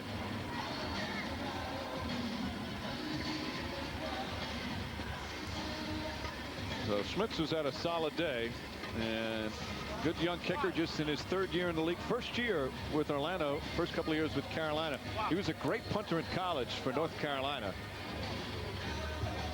and has done a fine job for Fran Papasadero. Now, the last time that Orlando started off this well was back in 2000, and they won the Arena Bowl that year. And who was their quarterback? That's him, Donnell Maynor. Maynor, who simply threw 8 touchdown passes today.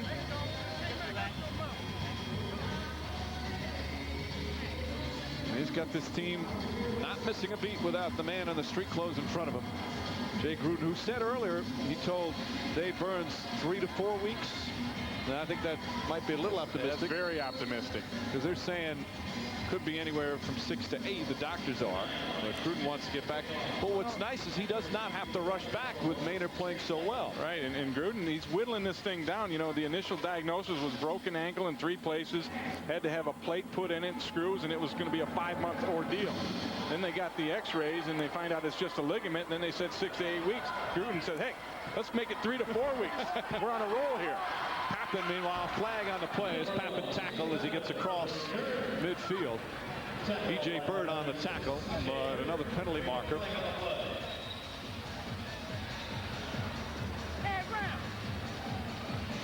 He's been talking to the refs as well all game. As we mentioned, very talkative, cocky guy, but so likable. Cocky in a charming way. As he's enjoying playing. Still wants to play a few more years. Distance, first down, New York. So another penalty against the Dragons. Donnell Maynor is a character. He's a guy that hates to lose. I asked him where this came from because the talk was, you know, no matter whether it's cards or it's bowling, which he's a very good bowler, or any of these things. You know, where'd you get that from? He said, I just hate to lose, man. He said, I'm a good loser when it happens, but I hate it. Furry, nice catch.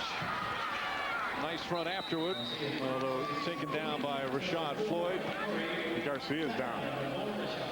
We've said that a lot today. It's an area that Todd Shell said he wants to improve the pass protection. Part of it is by mixing up the offense, but Orlando's got a good pass rush. And here's the shot that Garcia takes, and that's another one where you just not looking, you take it right in the ribs. And there it is. Orlando goes to 5-0, including 3-0 on the road. And the backup quarterback, Connell Maynor, with a brilliant afternoon. Trying to talk to Aaron Garcia. You know, he's probably giving a little bit of pep talk. That's the kind of guy Maynor is. Yeah, and Garcia needs that right now, I think. But the Arena Football League is a great fraternity. It's guys that really care about each other. Again, the final score, Orlando 72, New York 56. For Ray Bentley, Dave Burns, and our crew, this is Mike Breen, not Arizona, and Tom Hammond.